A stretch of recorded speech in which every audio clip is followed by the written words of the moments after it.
കർത്താവായ യേശു ക്രിസ്തുവിന്റെ അതിപരിശുദ്ധ നാമം വാഴ്ത്തപ്പെടുമാറാകട്ടെ. തുറന്നൂസിന്റെ പാഠശാല എന്ന ഈ ബൈബിൾ ക്ലാസിന്റെ 113 സെഷനിലേക്ക് നമ്മൾ കടന്നു വന്നിരിക്കുകയാണ്. കർത്താവ് ഇത്രത്തോളം നമ്മളെ സഹായിച്ചു. ഈ പുസ്തകത്തിന്റെ പഠനം അടുത്ത ആഴ്ച കൊണ്ട് തീരും എന്ന് ഞാൻ കർത്താവിൽ ആശിക്കുന്നു, ചിന്തിക്കുന്നു. കർത്താവ് അതിനായിട്ട് സഹായിക്കട്ടെ. 114 സെഷനോടുകൂടി ഈ ദ ബുക്ക് ഓഫ് ആക്ട്സ് നമ്മൾ ചിന്തിച്ചു തുടങ്ങിയത് ഏകദേശം 52 ക്ലാസ്സുകളിലായിട്ട് നമുക്കത് ചിന്തിച്ച് തീർക്കുവാനായിട്ട് കർത്താവ് കൃപ തരുന്നു. 16 തീയതി സെപ്റ്റംബർ 2023 നാം പ്രാർത്ഥിച്ച് ഈ വിഷയം ആരംഭിച്ചു. ഇന്ന് ഏകദേശം 27 അധ്യായം വരെ എത്തുവാൻ ദൈവം നമ്മളെ സഹായിച്ചു. അടുത്ത ആഴ്ച കൊണ്ട് 28 അധ്യായം കൂടെ ചിന്തിച്ച്, അതായത് ഡിസംബർ 7 ഈ ബൈബിൾ ക്ലാസിന്റെ പഠനം താൽക്കാലികമായിട്ട് ഒന്ന് ബ്രേക്ക് ചെയ്യുവാനായിട്ട് ആഗ്രഹിക്കുന്നു. ഫെബ്രുവരി 8 തീയതി പുതിയ ഒരു ബുക്കുമായിട്ട് നമ്മൾ നമ്മുടെ പഠനം കണ്ടിന്യൂ ചെയ്യും. മോസ്റ്റ് ലൈക്ലി ഗലാത്യ ലേഖനം മുതലായിരിക്കും നമ്മൾ ആരംഭിക്കുന്നത്. അപ്പോൾ ആ ബുക്ക് എഴുതിയ ആ ഓർഡറിൽ തന്നെയായിരിക്കും മോസ്റ്റ് ലൈക്ലി നമ്മൾ മുന്നോട്ട് പോകുന്നത്. 6 അധ്യായങ്ങളുള്ള ഗലാത്യ ലേഖനമായിരിക്കും നാം തുടങ്ങുവാനായിട്ട് ആഗ്രഹിക്കുന്നത്. കർത്താവ് അതിനായിട്ട് നമ്മളെ സഹായിക്കട്ടെ. അടുത്ത ആഴ്ച നമ്മൾ ഇത് ചിന്തിച്ച് തീരുകയാണ്. എന്തെങ്കിലും സംശയങ്ങൾ, ഏതെങ്കിലും കാര്യങ്ങൾ ഇതിൽ ബാക്കി നിൽപ്പുണ്ടെങ്കിൽ തീർച്ചയായിട്ടും ചോദിക്കണം. നമ്മുടെ ബൈബിൾ ക്ലാസ് പുതുതായിട്ട് ആരംഭിക്കുമ്പോഴും ഇതിനെ ഒന്ന് റീക്യാപ്പ് ചെയ്ത് കാര്യങ്ങൾ ഒന്നുകൂടെ എല്ലാവരെയും കാര്യങ്ങൾ മനസ്സിലായിരിക്കുന്നു എന്ന് ഉറപ്പാക്കിയതിന് ശേഷമായിരിക്കും നമ്മൾ പുതിയ ബുക്കിന്റെ പഠനം ആരംഭിക്കുന്നത്.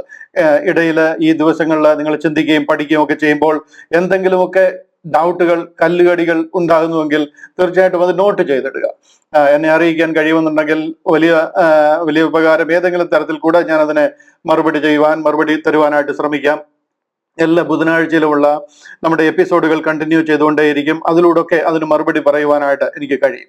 അതുകൊണ്ട് വളരെ ഉത്സാഹത്തോടെ ഈ ബുക്കുകൾ പഠിക്കുവാൻ നിങ്ങളെ കൂടെ ഉള്ളതോർത്ത് ഞാൻ ദൈവത്തെ സ്തുതിക്കുന്നു.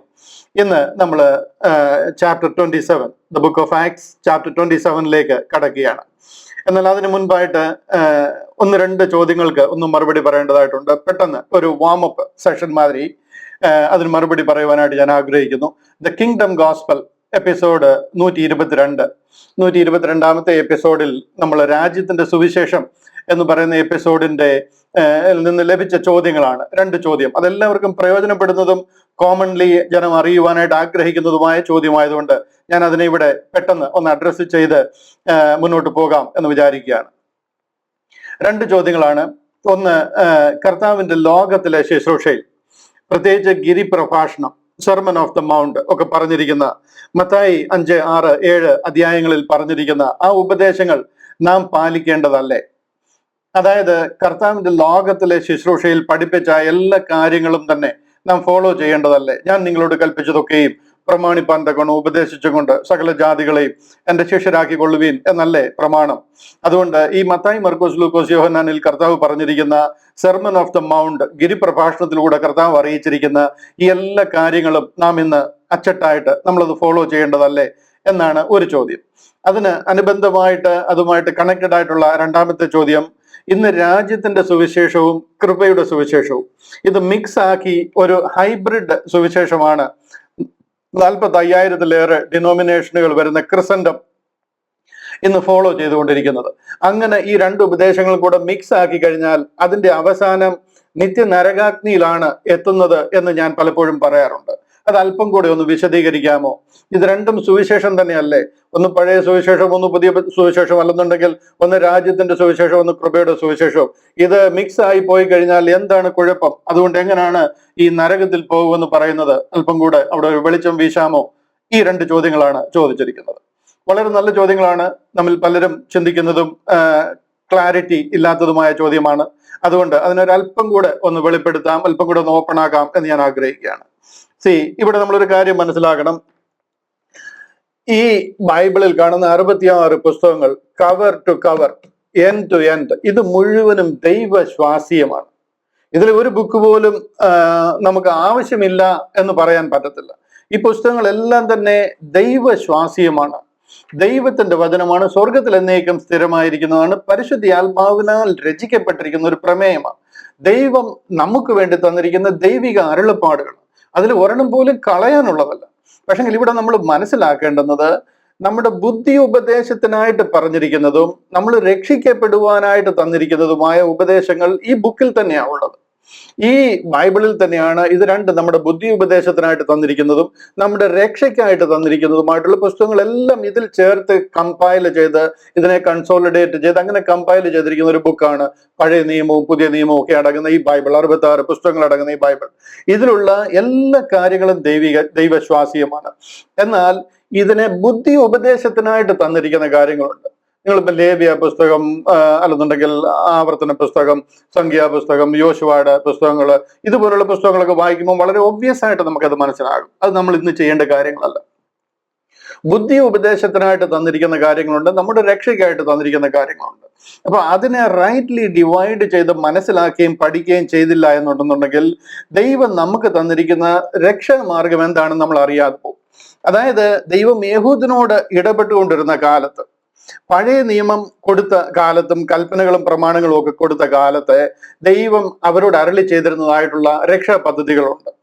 അതും കർത്താവിന്റെ കാൽവറി മരണത്തിന് ശേഷം, അത് എന്തിനു വേണ്ടിയിട്ടാണ് കർത്താവ് ലോകത്തിൽ വന്ന കാൽവറിയിൽ നമുക്ക് വേണ്ടി യാഗമായത് എന്ന് വെളിപ്പെടുത്തി തന്നതിന് ശേഷം സകല മനുഷ്യർക്കും രക്ഷാകരമായ ദൈവകൃപ ഉദിച്ചിരിക്കുന്നു എന്ന് പറയുന്ന ഒരു ദൈവത്തിന്റെ ഗ്രേസ് പീരീഡ് ഓപ്പൺ ആയിരിക്കുന്നു എന്ന് പറഞ്ഞിരിക്കുന്ന ആ സമയത്ത് തന്നിരിക്കുന്ന ഉപദേശവും ഇതെല്ലാം കൂടെ ചേർത്ത് നമ്മൾ മിക്സ് ആക്കി കഴിഞ്ഞാൽ കൽപ്പനകളാലും പ്രമാണങ്ങളാലും ഒക്കെ രക്ഷിക്കപ്പെടുന്ന ഒരു കാലഘട്ടം ഉണ്ടായിരുന്നു. അതിനെ എടുത്ത് കർത്താവിന്റെ കാൽവറി യാഗത്തിന് ശേഷം കർത്താവിന്റെ കൃപയാൽ സകല മനുഷ്യരും രക്ഷിക്കപ്പെടുന്നു എന്ന് പറയുന്ന കാലത്ത് ആ കൽപ്പനകളെയും പ്രമാണങ്ങളെയും ഒക്കെ ഉപയോഗിച്ചു കഴിഞ്ഞാൽ ഒരു എന്താ പറയുന്ന ഒരു ഗുരുതരമായ മിസ്റ്റേക്കാണ്. അതൊരു ഭയങ്കര അന്യായം എന്ന് വേണമെന്നുണ്ടെങ്കിൽ പറയാം. കാര്യം കർത്താവ് മനുഷ്യനായിട്ട് ലോകത്തിൽ അവതരിച്ചിരിക്കുക നമ്മുടെ പാപത്തിന്റെ പരിഹാരത്തിന് വേണ്ടി. ഏദൻ തോട്ടത്തിൽ മുതലേ ആദം പാപം ചെയ്തപ്പോൾ മുതലേ അതിന് പാപത്തിന്റെ പരിഹാരമായിട്ട് ദൈവം മനുഷ്യനായിട്ട് അവതരിച്ച് ലോകത്തിൽ വന്ന് നമ്മുടെ പാപങ്ങളെ തന്റെ തോളിൽ ചുമന്നുകൊണ്ട് ക്രൂശിന്മേൽ കയറി ഒരു പരമയാഗമായി, ഒരു മറുവില യാഗമായി തീർന്നിരിക്കുക. ഒരു സബ്സ്റ്റിറ്റ്യൂഷണറി അറ്റോൺമെന്റ് നടന്നിരിക്കുക. അതിനുശേഷം എല്ലാവർക്കും, ഇതിൽ വിശ്വസിക്കുന്നവർക്ക് എല്ലാവർക്കും രക്ഷ എന്ന് പറയുന്ന ഒരു പ്രത്യേക കാലഘട്ടം ദൈവം ആരംഭിച്ചിരിക്കുക. അവിടെ കൊണ്ടുവന്ന് നമ്മൾ പഴയ നിയമകാലത്ത് ഇത് അറിയാതിരുന്ന കാലത്തും കർത്താവ് ലോകത്തിൽ വന്ന് ഈ രക്ഷാ പദ്ധതി നിറവേറുന്നതിന് മുമ്പേയും കൊടുത്തിരുന്ന പ്രമാണങ്ങളെ കൽപ്പനകളെ ഒക്കെ എടുത്ത് ഇവിടെ ചേർത്ത് കഴിഞ്ഞാൽ അന്യായം എന്ന് പറഞ്ഞു കഴിഞ്ഞാൽ ദൈവം ഒരിക്കലും ക്ഷമിക്കാൻ പറ്റാത്ത അന്യായമാണ് ആ ചെയ്യുന്നത്. അതിലൂടെ ഇന്ന് രക്ഷിക്കപ്പെടുന്നു എന്ന് പഠിപ്പിച്ചു കഴിഞ്ഞാൽ ഗുരുതരമായ തെറ്റാ ചെയ്യുന്നത്. ദൈവത്തോട് ചെയ്യുന്ന, അറിയാതോ അറിഞ്ഞോ ചെയ്യുന്ന ഏറ്റവും വലിയൊരു ദ്രോഹമായിട്ടാണ് ഞാൻ അതിനെ കാണുന്നത്. നമ്മൾ അതിനെ കാര്യങ്ങളെ വ്യക്തതയില്ല എന്നുണ്ടെങ്കിൽ ഇത് കംപ്ലീറ്റ്ലി 2 ഡിഫറെന്റ് കാര്യങ്ങളാണ്. യഹൂദിയ രക്ഷാ പദ്ധതിയും ഇന്ന് ദൈവം ഒരുക്കിയിരിക്കുന്ന രക്ഷാ പദ്ധതിയും ഇത് രണ്ടും എൻറ്റയർലി 2 ഡിഫറെന്റ് പ്രോഗ്രാമുകളാണ്. പണ്ട് ഈ മിമിക്രിക്കാരൊക്കെ ചെയ്യുന്ന ഒരു പ്രോഗ്രാം ഉണ്ടായിരുന്നു, ഞാനത് ശ്രദ്ധിച്ചിട്ടുണ്ട്.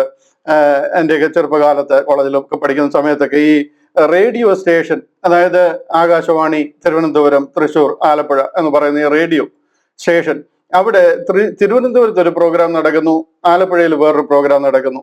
ഇത് രണ്ടും കൂടി ഇതിന്റെ ഫ്രീക്വൻസി മിക്സ് ആയി കഴിഞ്ഞിട്ടുണ്ടെങ്കിൽ ഇത് രണ്ടും കൂടെ കയറി മിക്സ് ആകുന്ന ഒരു സംഗതി കേട്ടിട്ടുണ്ട്. ഒരു സ്റ്റേഷനില്, തിരുവനന്തപുരത്തെ സ്റ്റേഷനില് ഒരു നവജാത ശിശുവിനെ കുളിപ്പിക്കുന്നത് എങ്ങനെയാണെന്ന് പഠിപ്പിക്കുന്ന ഒരു ക്ലാസ് നടക്കുക. ആലപ്പുഴയിൽ നിന്ന് വരുന്ന സ്റ്റേഷനിൽ അവിടെ കരിമീൻ പൊള്ളിക്കുന്നത് എങ്ങനെയാണ് എന്നുള്ളതിനെ കുറിച്ച് ക്ലാസ് നടക്കുക. ഇതിന്റെ രണ്ടിനെ കൂടെ ഇടയ്ക്ക് ഫ്രീക്വൻസി മിക്സ് ആകുന്നതിനെ കുറിച്ചാണ് മിമിക്രിക്കാര് പറഞ്ഞു കണ്ടിട്ടുള്ളത്. അതായത് ഈ കുഞ്ഞിനെ നല്ലവണ്ണം എടുത്ത് എണ്ണ പുരട്ടി ഇങ്ങനെ പാളയിൽ കിടത്തുക, കുളിപ്പിക്കാനായിട്ട് റെഡിയായിട്ട് പാളയിൽ കിടത്തുക. അപ്പോഴത്തേനും അടുത്ത സ്റ്റേഷനിൽ നിന്നുള്ളത് കയറി വരും. അതിനകത്തിൽ പിന്നെ പറയുന്നത് കംപ്ലീറ്റ് നല്ലവണ്ണം ഉപ്പും മുളകും എല്ലാം കൂടെ തേച്ച്, അതിന്റെ മസാലയെല്ലാം കൂടെ തേച്ച് ഇങ്ങനെ അതിനെ ശരിക്കും വരഞ്ഞിട്ട് അതിലിങ്ങനെ തേച്ച് പിടിപ്പിക്കുക, അതിനെ പൊള്ളിക്കാൻ പരുവത്തിന് തേച്ച് പിടിപ്പിക്കുക. ഇത് കുഞ്ഞിനെ കുളിപ്പിക്കുന്നതും മറ്റേടത്ത് മീൻ വറക്കുന്നതുമായിട്ടുള്ള 2 പദ്ധതികളാണ്, 2 പഠിപ്പീരുകൾ. അത് രണ്ടും കൂടെ ഫ്രീക്വൻസി മിക്സ് ആകുന്നതാണ്. അപ്പൊ ഇത് കേട്ടുകൊണ്ടിരിക്കുന്ന ഒരാൾക്ക്, ഈ കാര്യങ്ങൾ അറിയാൻ വയ്യാത്ത ഒരാൾക്ക് എന്തോ ഒരു ഭയങ്കര തെറ്റായിട്ടുള്ളൊരു സംഗതിയാ പറഞ്ഞു കൊടുക്കുന്ന നോക്കിയാൽ സിമിലർ കാര്യമാണ് ഇവിടെ നടക്കുന്നത്. യഹൂദനോട് ദൈവം കൽപ്പനകളും പ്രമാണങ്ങളും ഒക്കെ കൊടുത്ത് രക്ഷിക്കപ്പെടാൻ പറഞ്ഞിരുന്ന ഒരു കാലമുണ്ട്. അതൊരു കാലമാണ്.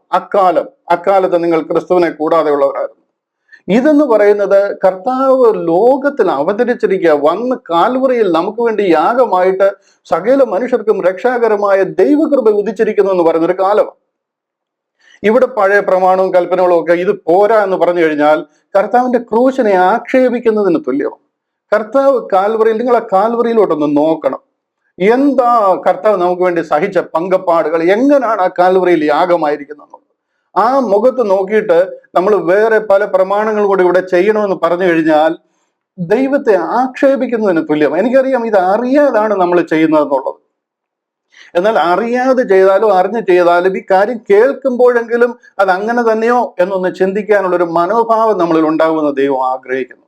നമ്മൾ തെറ്റ് ചെയ്തുകൊണ്ടിരിക്കുന്നു, ഓക്കെ, നമ്മുടെ പിതാക്കന്മാരായിട്ട് ചെയ്തു വരുന്ന തെറ്റാണ്, അതിൽ എനിക്ക് പങ്കില്ല, ഞങ്ങൾ ഇങ്ങനെ പാരമ്പര്യമായിട്ട് ഫോളോ ചെയ്തു പോരുന്നു എന്ന് താങ്കൾക്ക് വേണമെങ്കിൽ പറയാം. താങ്കൾ പിതൃ സമ്പ്രദായ പ്രകാരം എന്ത് ചെയ്തു എന്ന് ആരും താങ്കളോട് ചോദിക്കത്തില്ല. തിരുവചനത്തിൽ എന്ത് പറയുന്നു, മൂക്കിൽ നിന്ന് ശ്വാസം പോകുന്ന ഒരു ദിവസം ഉണ്ട് എന്ന് മറക്കരുത്. കർത്താവിന്റെ മുമ്പിൽ മുഖാമുഖം നിൽക്കേണ്ടുന്ന ഒരു ദിവസമുണ്ട് എന്നുള്ളത് മറക്കല്ല. നിങ്ങളുടെ വല്യപ്പച്ചൻ എന്ത് പഠിപ്പിച്ചു എന്ന് ആരും അവിടെ ചോദിക്കത്തില്ല. തിരുവചനത്തിൽ എന്ത് പറയുന്നു, താങ്കൾ അത് അനുസരിച്ചോ എന്നുള്ളതേ ഇവിടെ ചോദ്യമുള്ളൂ. അപ്പോഴ് ആ ഒരു ഉപദേശത്തിൽ നിങ്ങൾ നിൽക്കുന്നുവെങ്കിൽ ഇത് കേൾക്കുമ്പോൾ അത് ശരിയാണോ എന്നൊന്ന് ചിന്തിക്കുവാനായിട്ട് നമ്മൾ അതിനു വേണ്ടിയിട്ട്, അതാണ് ഞാൻ ഈ ബൈബിൾ ക്ലാസ്സിലൂടെയൊക്കെ ആഗ്രഹിക്കുന്നത്. ജനത്തിനൊരു അതിനെക്കുറിച്ചൊന്ന് ചിന്തിക്കുവാനായിട്ടെങ്കിലും കഴിഞ്ഞെങ്കിൽ.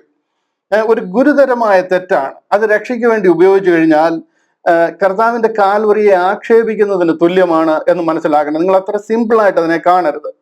അപ്പോൾ തന്നെ ഇതെല്ലാം നമുക്ക് ബുദ്ധി ഉപദേശത്തിനായിട്ട് തന്നിരിക്കുന്ന കാര്യങ്ങൾ. അത് അപ്പാടെ അങ്ങ് മറന്നു കളയുവാൻ വേണ്ടിയിട്ടല്ല, അതിലെന്തെങ്കിലും കുഴപ്പമുണ്ടെന്നുമല്ല, അത് നമ്മുടെ ബുദ്ധി ഉപദേശത്തിന് വേണ്ടി തന്നിരിക്കുന്ന കാര്യങ്ങളാണ്. അത് ലേഖനങ്ങളിലും പൗലോസ് അപ്പോസ്തലൻ നമ്മൾ എന്ത് ചെയ്യണം, എന്ത് ചെയ്തുകൂടാ എന്നുള്ളതിനെ കുറിച്ച് വളരെ ചുരുക്കമായിട്ട് ലേഖനങ്ങളിൽ പലയിടങ്ങളിലും അതെല്ലാം എടുത്ത് കാണിക്കുന്നുണ്ട്. ഒന്ന് രണ്ട് വാക്യങ്ങൾ ഞാൻ അതിനോടുള്ള ബന്ധത്തിൽ പെട്ടെന്ന് കാണിച്ചോട്ടെ. മത്തായിയുടെ സുവിശേഷം 5, 6, 7 അധ്യായങ്ങളിലാണ് കർത്താവിന്റെ ഗിരിപ്രഭാഷണത്തിൽ പ്രത്യേക കൊടുക്കുന്ന ഉപദേശങ്ങൾ എഴുതിയിരിക്കുന്നത്. അതിന്റെ ഒന്ന് രണ്ട് വാക്യങ്ങൾ മാത്രം ഞാനൊന്ന് കാണിക്കാം. ഇത് കണ്ടില്ലയോ, 5-ാമത്തെ അധ്യായത്തിൽ പറയാം, നിങ്ങളുടെ നീതി ശാസ്ത്രിമാരുടെയും പരീശന്മാരുടെയും നീതിയെ കവിയുന്നില്ലെങ്കിൽ നിങ്ങൾക്ക് സ്വർഗരാജ്യത്തിൽ കടക്കയില്ല എന്ന് ഞാൻ നിങ്ങളോട് പറയുന്നു.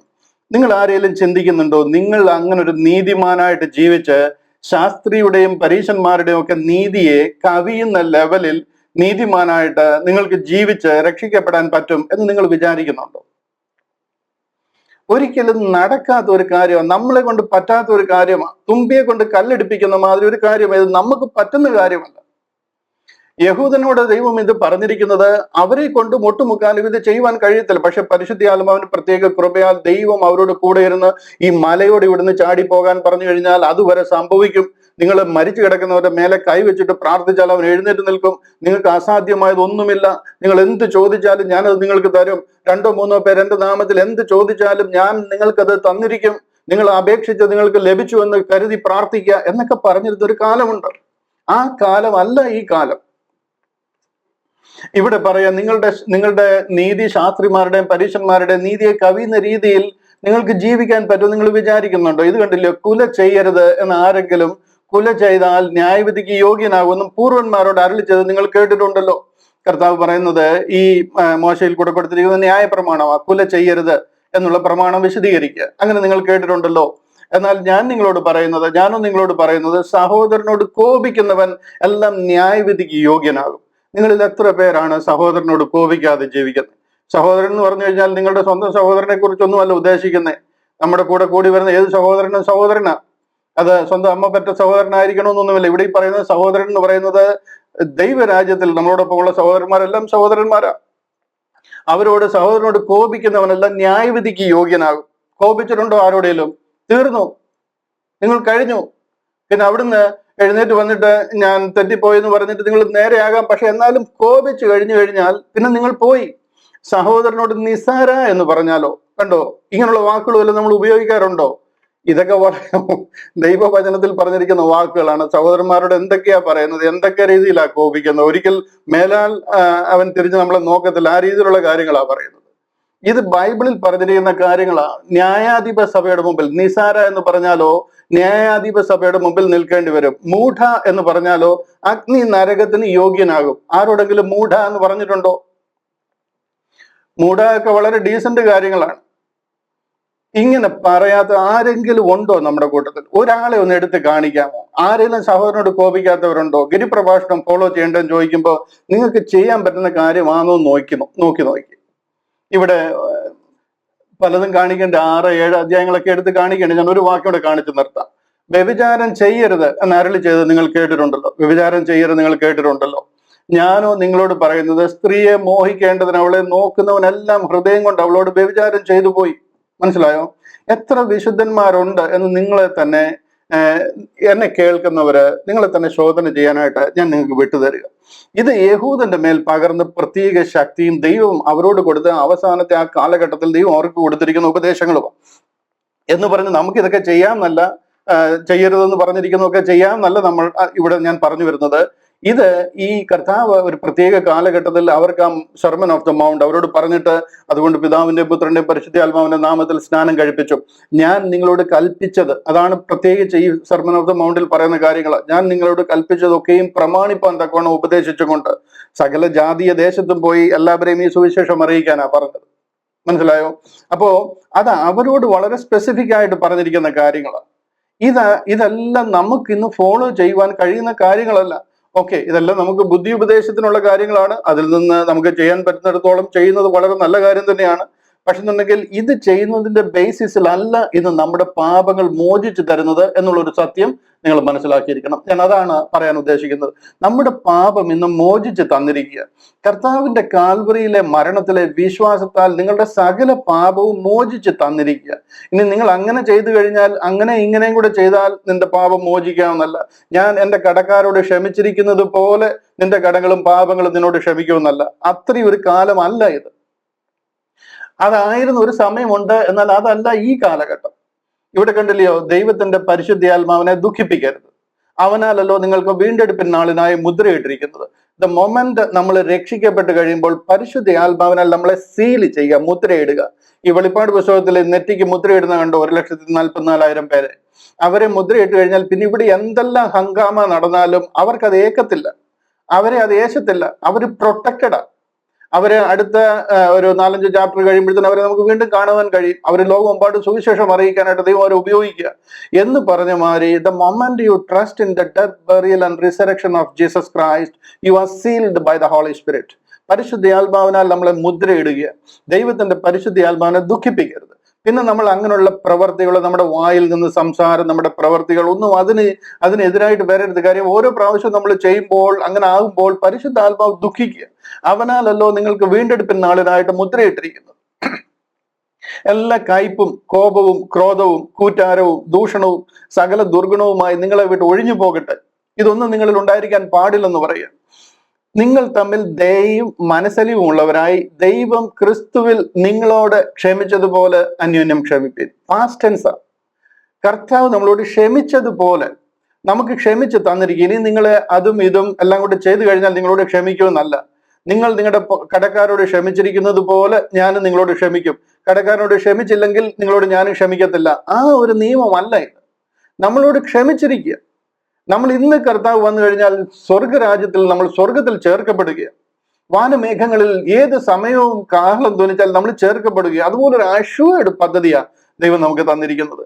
നിങ്ങൾ ദയയും മനസ്സലിവും ഉള്ളവരായി ദൈവം ക്രിസ്തുവിൽ നിങ്ങളോട് ക്ഷമിച്ചതുപോലെ അന്യോന്യം ക്ഷമിപ്പീൻ എന്നാണ് നമ്മളോട് പറഞ്ഞിരിക്കുന്നത്. തീത്തോസിന്റെ ലേഖനത്തിൽ ഒരു വാക്യം കൂടെ കാണിക്കാം.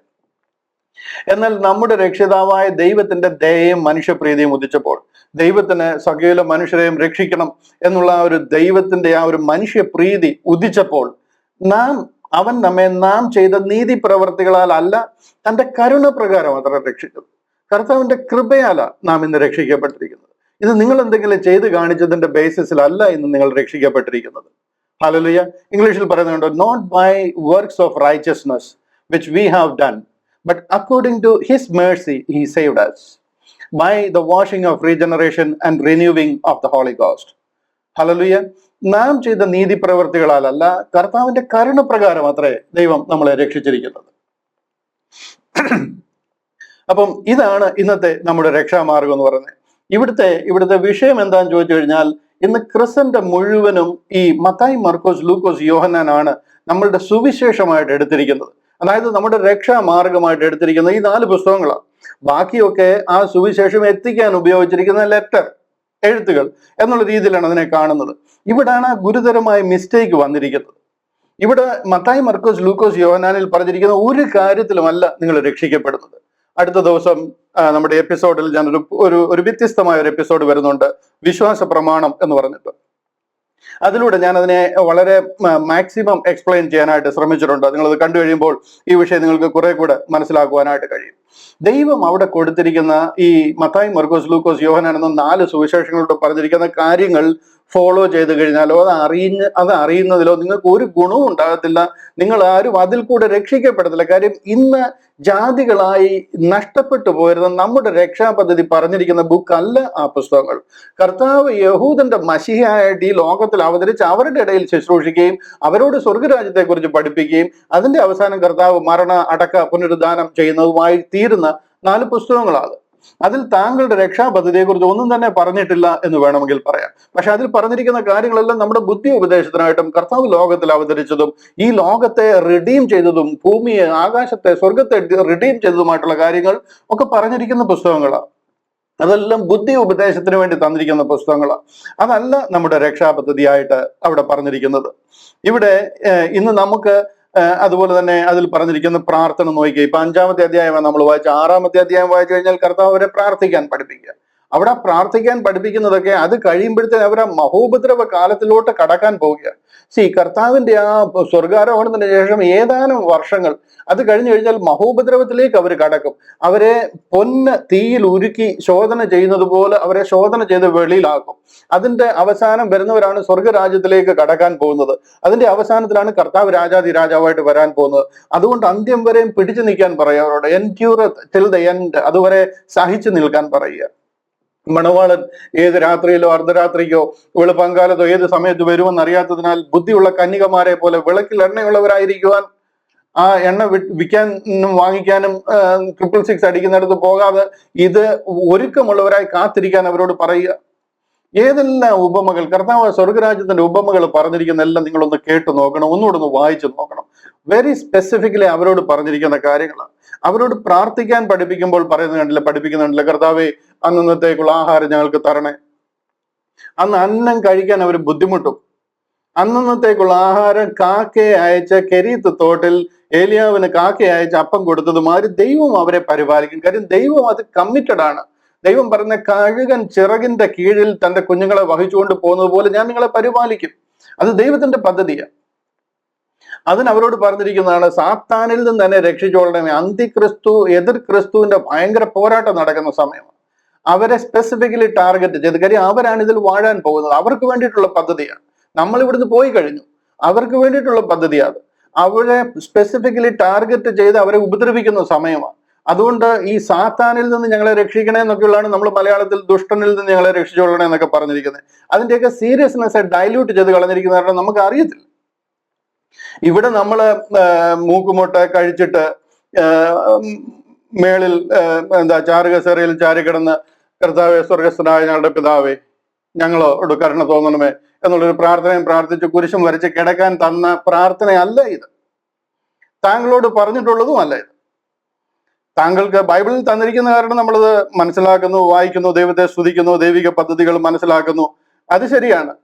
അതിനുവേണ്ടി നമുക്ക് പ്രാർത്ഥന, ഇതാണ് പ്രാർത്ഥന. നമ്മൾ മൂക്കറ്റം കഴിച്ച് ഏമ്പക്കവും വിട്ടിട്ട് കസറയിൽ ചാരി കിടന്ന് തലയിൽ കൈയും കൊടുത്ത് കിടന്നിട്ട് പ്രാർത്ഥിക്കുന്ന പ്രാർത്ഥനയല്ല ഇത്. ഹല്ലേലൂയ. ഇവിടെ ഇന്നത്തെ പ്രശ്നം എന്താണെന്ന് ചോദിച്ചു കഴിഞ്ഞാൽ, ഈ 4 സുവിശേഷത്തിലാണ് രക്ഷാപദ്ധതി. എത്ര സഭകളിലാണ് നിങ്ങൾ കേട്ടിട്ടുള്ളത് ഈ ലേഖനങ്ങളിൽ നിന്ന് എടുത്ത് പൗലോസ് അപ്പോസ്തലൻ പറഞ്ഞിട്ടുള്ള ഈ രക്ഷാ പദ്ധതികളെ പ്രസംഗിക്കുന്ന, റോമാ ലേഖനമൊക്കെ പ്രസംഗിക്കുന്ന എത്ര ചർച്ചകളുണ്ട്? ഞാൻ മർത്തോമായിലായിരുന്നപ്പോൾ ഒരു ദിവസം പോലും ഒരു പ്രസംഗവും ഈ 4 സുവിശേഷത്തിൽ നിന്നുള്ളതല്ലാതെ വേറെ ഒരു കാര്യവും അവിടെ കേട്ടിട്ടില്ല. യാക്കോബായ, ഓർത്തഡോക്സ്, കത്തോലിക്ക സഭകളുടെ ഒന്നും സ്ഥിതി ഇതിൽ നിന്ന് വിഭിന്നമാണെന്ന് എനിക്ക് തോന്നുന്നില്ല.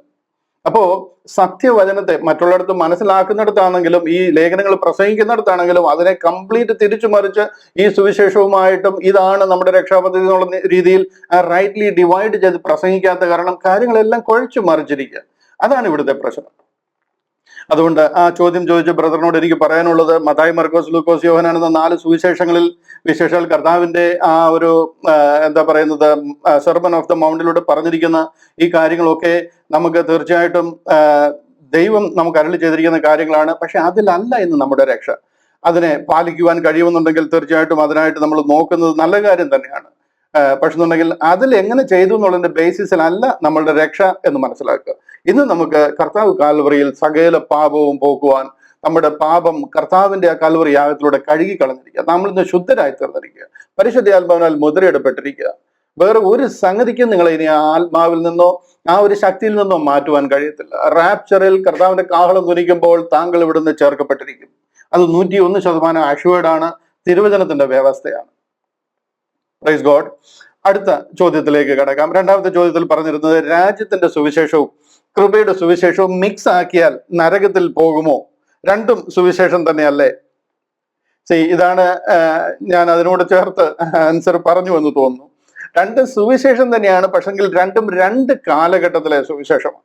കർത്താവ് ലോകത്തിൽ വന്ന് ആ നമ്മുടെ മാനവജാതിയുടെ പാപത്തിന് പരിഹാരം വരുത്തിയതിന് ശേഷം ഒരു കൃപാ കാലഘട്ടം ആരംഭിച്ചിരിക്കുക. അതിലെ വിശ്വാസത്താൽ സകല മനുഷ്യരും രക്ഷിക്കപ്പെടുന്നു എന്ന് പറഞ്ഞു. അതിനു മുൻപ് ദൈവം ഒരു പ്രത്യേക ജാതിയെ തെരഞ്ഞെടുത്ത് അവർക്ക് കൽപ്പനകളും പ്രമാണങ്ങളും കൊടുത്ത് അവരെ ജാതികളിൽ നിന്ന് വേർതിരിച്ച് അവരുടെ ഇടയിലൂടെ ഒരു വേർപാടിനെ നടിച്ചുവർ കെട്ടി അവർക്ക് പരിച്ഛേദന എന്നൊരു കൽപ്പന കൊടുത്ത് പ്രമാണങ്ങളെല്ലാം അവർക്ക് കൊടുത്ത് അവരെ രക്ഷിക്കുന്ന ഒരു പദ്ധതി ഉണ്ടായിരുന്നു. ആ കാലഘട്ടത്തിലെ ഉപദേശങ്ങളാണ് ഈ പഴയ നിയമം എന്ന് പറയുന്നത് മോശയിൽ കൂടെ കൊടുത്തിരിക്കുന്നത്. അന്ന് ഒരു ജാതിയനും ഈ ബന്ധത്തിലില്ല. ഇനി ഏതെങ്കിലും ഒരു ജാതിയൻ പെട്ടുപിഴച്ച് അതിൽ വരണമെന്നുണ്ടെങ്കിൽ അവൻ ഈ കൽപ്പനകൾ അനുസരിച്ച് പരിച്ഛേദന സ്വീകരിച്ച് യഹൂദ മതാനുസാരിയായി മാറണം. അതിലൊരു 1000 പേരെ എടുത്തു കഴിഞ്ഞാൽ ചിലപ്പോൾ ഒരാളങ്ങനെ കണ്ടേക്കാമായിരിക്കും. അവർക്ക് ആ ഒരു ഏക സത്യവിശ്വാസത്തിലേക്ക് വരണമെന്നുണ്ടെങ്കിൽ അതിനൊരു ഓപ്ഷൻ ഉണ്ടായിരുന്നു എന്നുള്ളത് ശരിയാണ്. പക്ഷെ അവരെ വാഗ്ദത്ത പ്രകാരം ഉള്ള ദൈവജനമല്ല. അതിന്റെ ഭാഗമായി കഴിയുമ്പോൾ അവർക്ക് കൊടുത്തിരുന്ന ഈ കൽപ്പനകളും പ്രമാണങ്ങളും എല്ലാം അവരനുസരിക്കാൻ ബാധ്യസ്ഥരാണ്. അതിനെയാണ് യഹൂദിയ പദ്ധതി എന്ന് പറയുന്നത്. ജൂവിഷ് പ്രോസലൈസേഷൻ അതിന്റെ ഭാഗമാണ്. അത് ജാതികൾക്കെല്ലാം ഉണ്ടായിരുന്ന രക്ഷയല്ല. നിങ്ങൾ ഈ പറയുന്ന ജാതികളെ മുഴുവനും രക്ഷിക്കുമെന്ന് പറയുന്ന കാര്യം ശരി, അത് ഉൽപ്പത്തി പുസ്തകം 11 വരെ ഉണ്ടായിരുന്ന കാലഘട്ടത്തിൽ. മനസ്സിലായോ? എത്രയോ പഴയ കാലത്ത് അങ്ങനെ ഒരു കാലം ഉണ്ടായിരുന്നു. ഏദൻ തോട്ടം മുതല് ഉൽപ്പത്തി പുസ്തകം 11-ാം അധ്യായത്തിൽ അബ്രഹാമിനെ വിളിച്ച ദൈവം ഒരു പുതിയ പദ്ധതി ആരംഭിക്കുകയും അബ്രഹാമിന്റെ സന്തതിയിൽ കൂടെ ഒരു വാഗ്ദത്ത സന്തതിയെ വിളിക്കുകയും ഒരു വാഗ്ദത്ത പദ്ധതി അവരിലൂടെ ആരംഭിക്കുകയും ചെയ്യുന്നതിന് മുമ്പ് ഒരു സമയം ഉണ്ടായിരുന്നു. അന്ന് എല്ലാവരും ഒരുപോലെ ആയിരുന്നു. അന്ന് യഹൂദനെന്നും യവനെന്നും ജാതികളൊന്നും ഒന്നുമില്ല.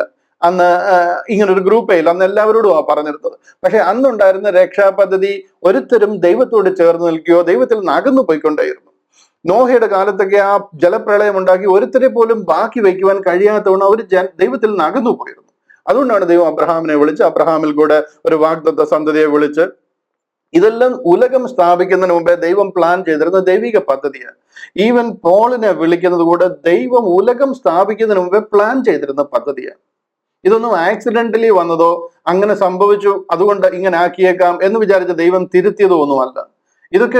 ഇതൊക്കെ ആദാമിനെ സൃഷ്ടിക്കുന്നതിന് മുമ്പ് ഞാൻ പറഞ്ഞില്ല, ആദാമിനെ സൃഷ്ടിക്കുന്നത് കർത്താവ് ക്രൂശിന്റെ ആകൃതിയല്ല. കർത്താവിന് എങ്ങനെ ഇവിടെ വന്ന ക്രൂശ് മരണം സാധ്യമാക്കുവാൻ പറ്റും?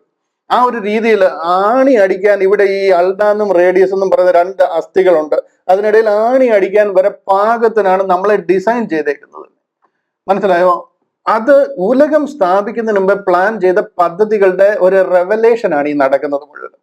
അതിനെ നമ്മൾ ദൈവസ്നേഹത്തിൽ മനസ്സിലാക്കണം. സാത്താൻ നമ്മളുടെ തലയെ അപഹരിക്കുന്നതിനിടയാക്കല്ല. സാത്താൻ അന്ന് മുതലേ ഇതിനെതിരാണ്.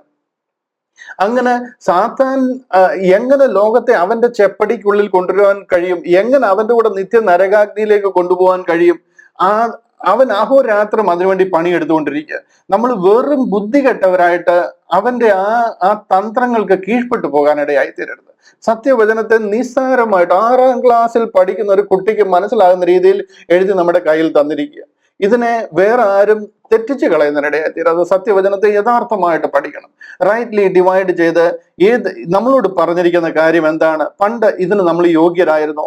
അക്കാലത്ത് നമ്മൾ ക്രിസ്തുവിനെ കൂടാതെ ഉള്ളവരും ഈ ഒരു വ്യവസ്ഥയോട് യാതൊരു യോജിപ്പും ഉണ്ടായിരുന്നവരല്ല. ഇന്ന് നമ്മളെല്ലാം ക്രിസ്ത്യാനികളായതുകൊണ്ട് നമ്മുടെ പിതാക്കന്മാരൊക്കെ ക്രിസ്ത്യാനികളായ കാരണം നമുക്ക് ആ ഒരു പണ്ട് നടന്ന കാര്യങ്ങളെ വിഷ്വലൈസ് ചെയ്യാൻ കഴിയുന്നില്ല. അങ്ങനെ ഒരു സാഹചര്യവും അങ്ങനെ ഒരു കാലവും ഉണ്ടായിരുന്നു. അക്കാലത്ത് നിങ്ങൾ ക്രിസ്തുവിനെ കൂടാതെ ഉള്ളവരും ഇസ്രായേൽ പൗരതയോട് സംബന്ധമില്ലാത്തവരും വാഗ്ദത്തത്തിന്റെ നിയമങ്ങൾക്ക് അന്യരും പ്രത്യാശയില്ലാത്തവരും ലോകത്തിൽ ദൈവമില്ലാത്തവരുമായിരുന്നു. ആ ഒരു കാലത്തിൽ ഉണ്ടായിരുന്ന നമ്മളോട് ദൈവം അവർക്ക് കൊടുത്തിരുന്ന ഉപദേശങ്ങളെയൊക്കെ എടുത്ത് ഇന്ന് നമ്മൾ ഉപയോഗിക്കുവാൻ കഴിയത്തില്ല. ഇവിടെ പോള് ഞാൻ ഈ ചോദ്യം ഈ രണ്ട് സുവിശേഷം കൂടെ മിക്സ് ആക്കിയാൽ എന്തെങ്കിലും കുഴപ്പമുണ്ടോ എന്നായി ചോദിക്കുന്നത്. രണ്ടും സുവിശേഷം തന്നെയല്ലേ?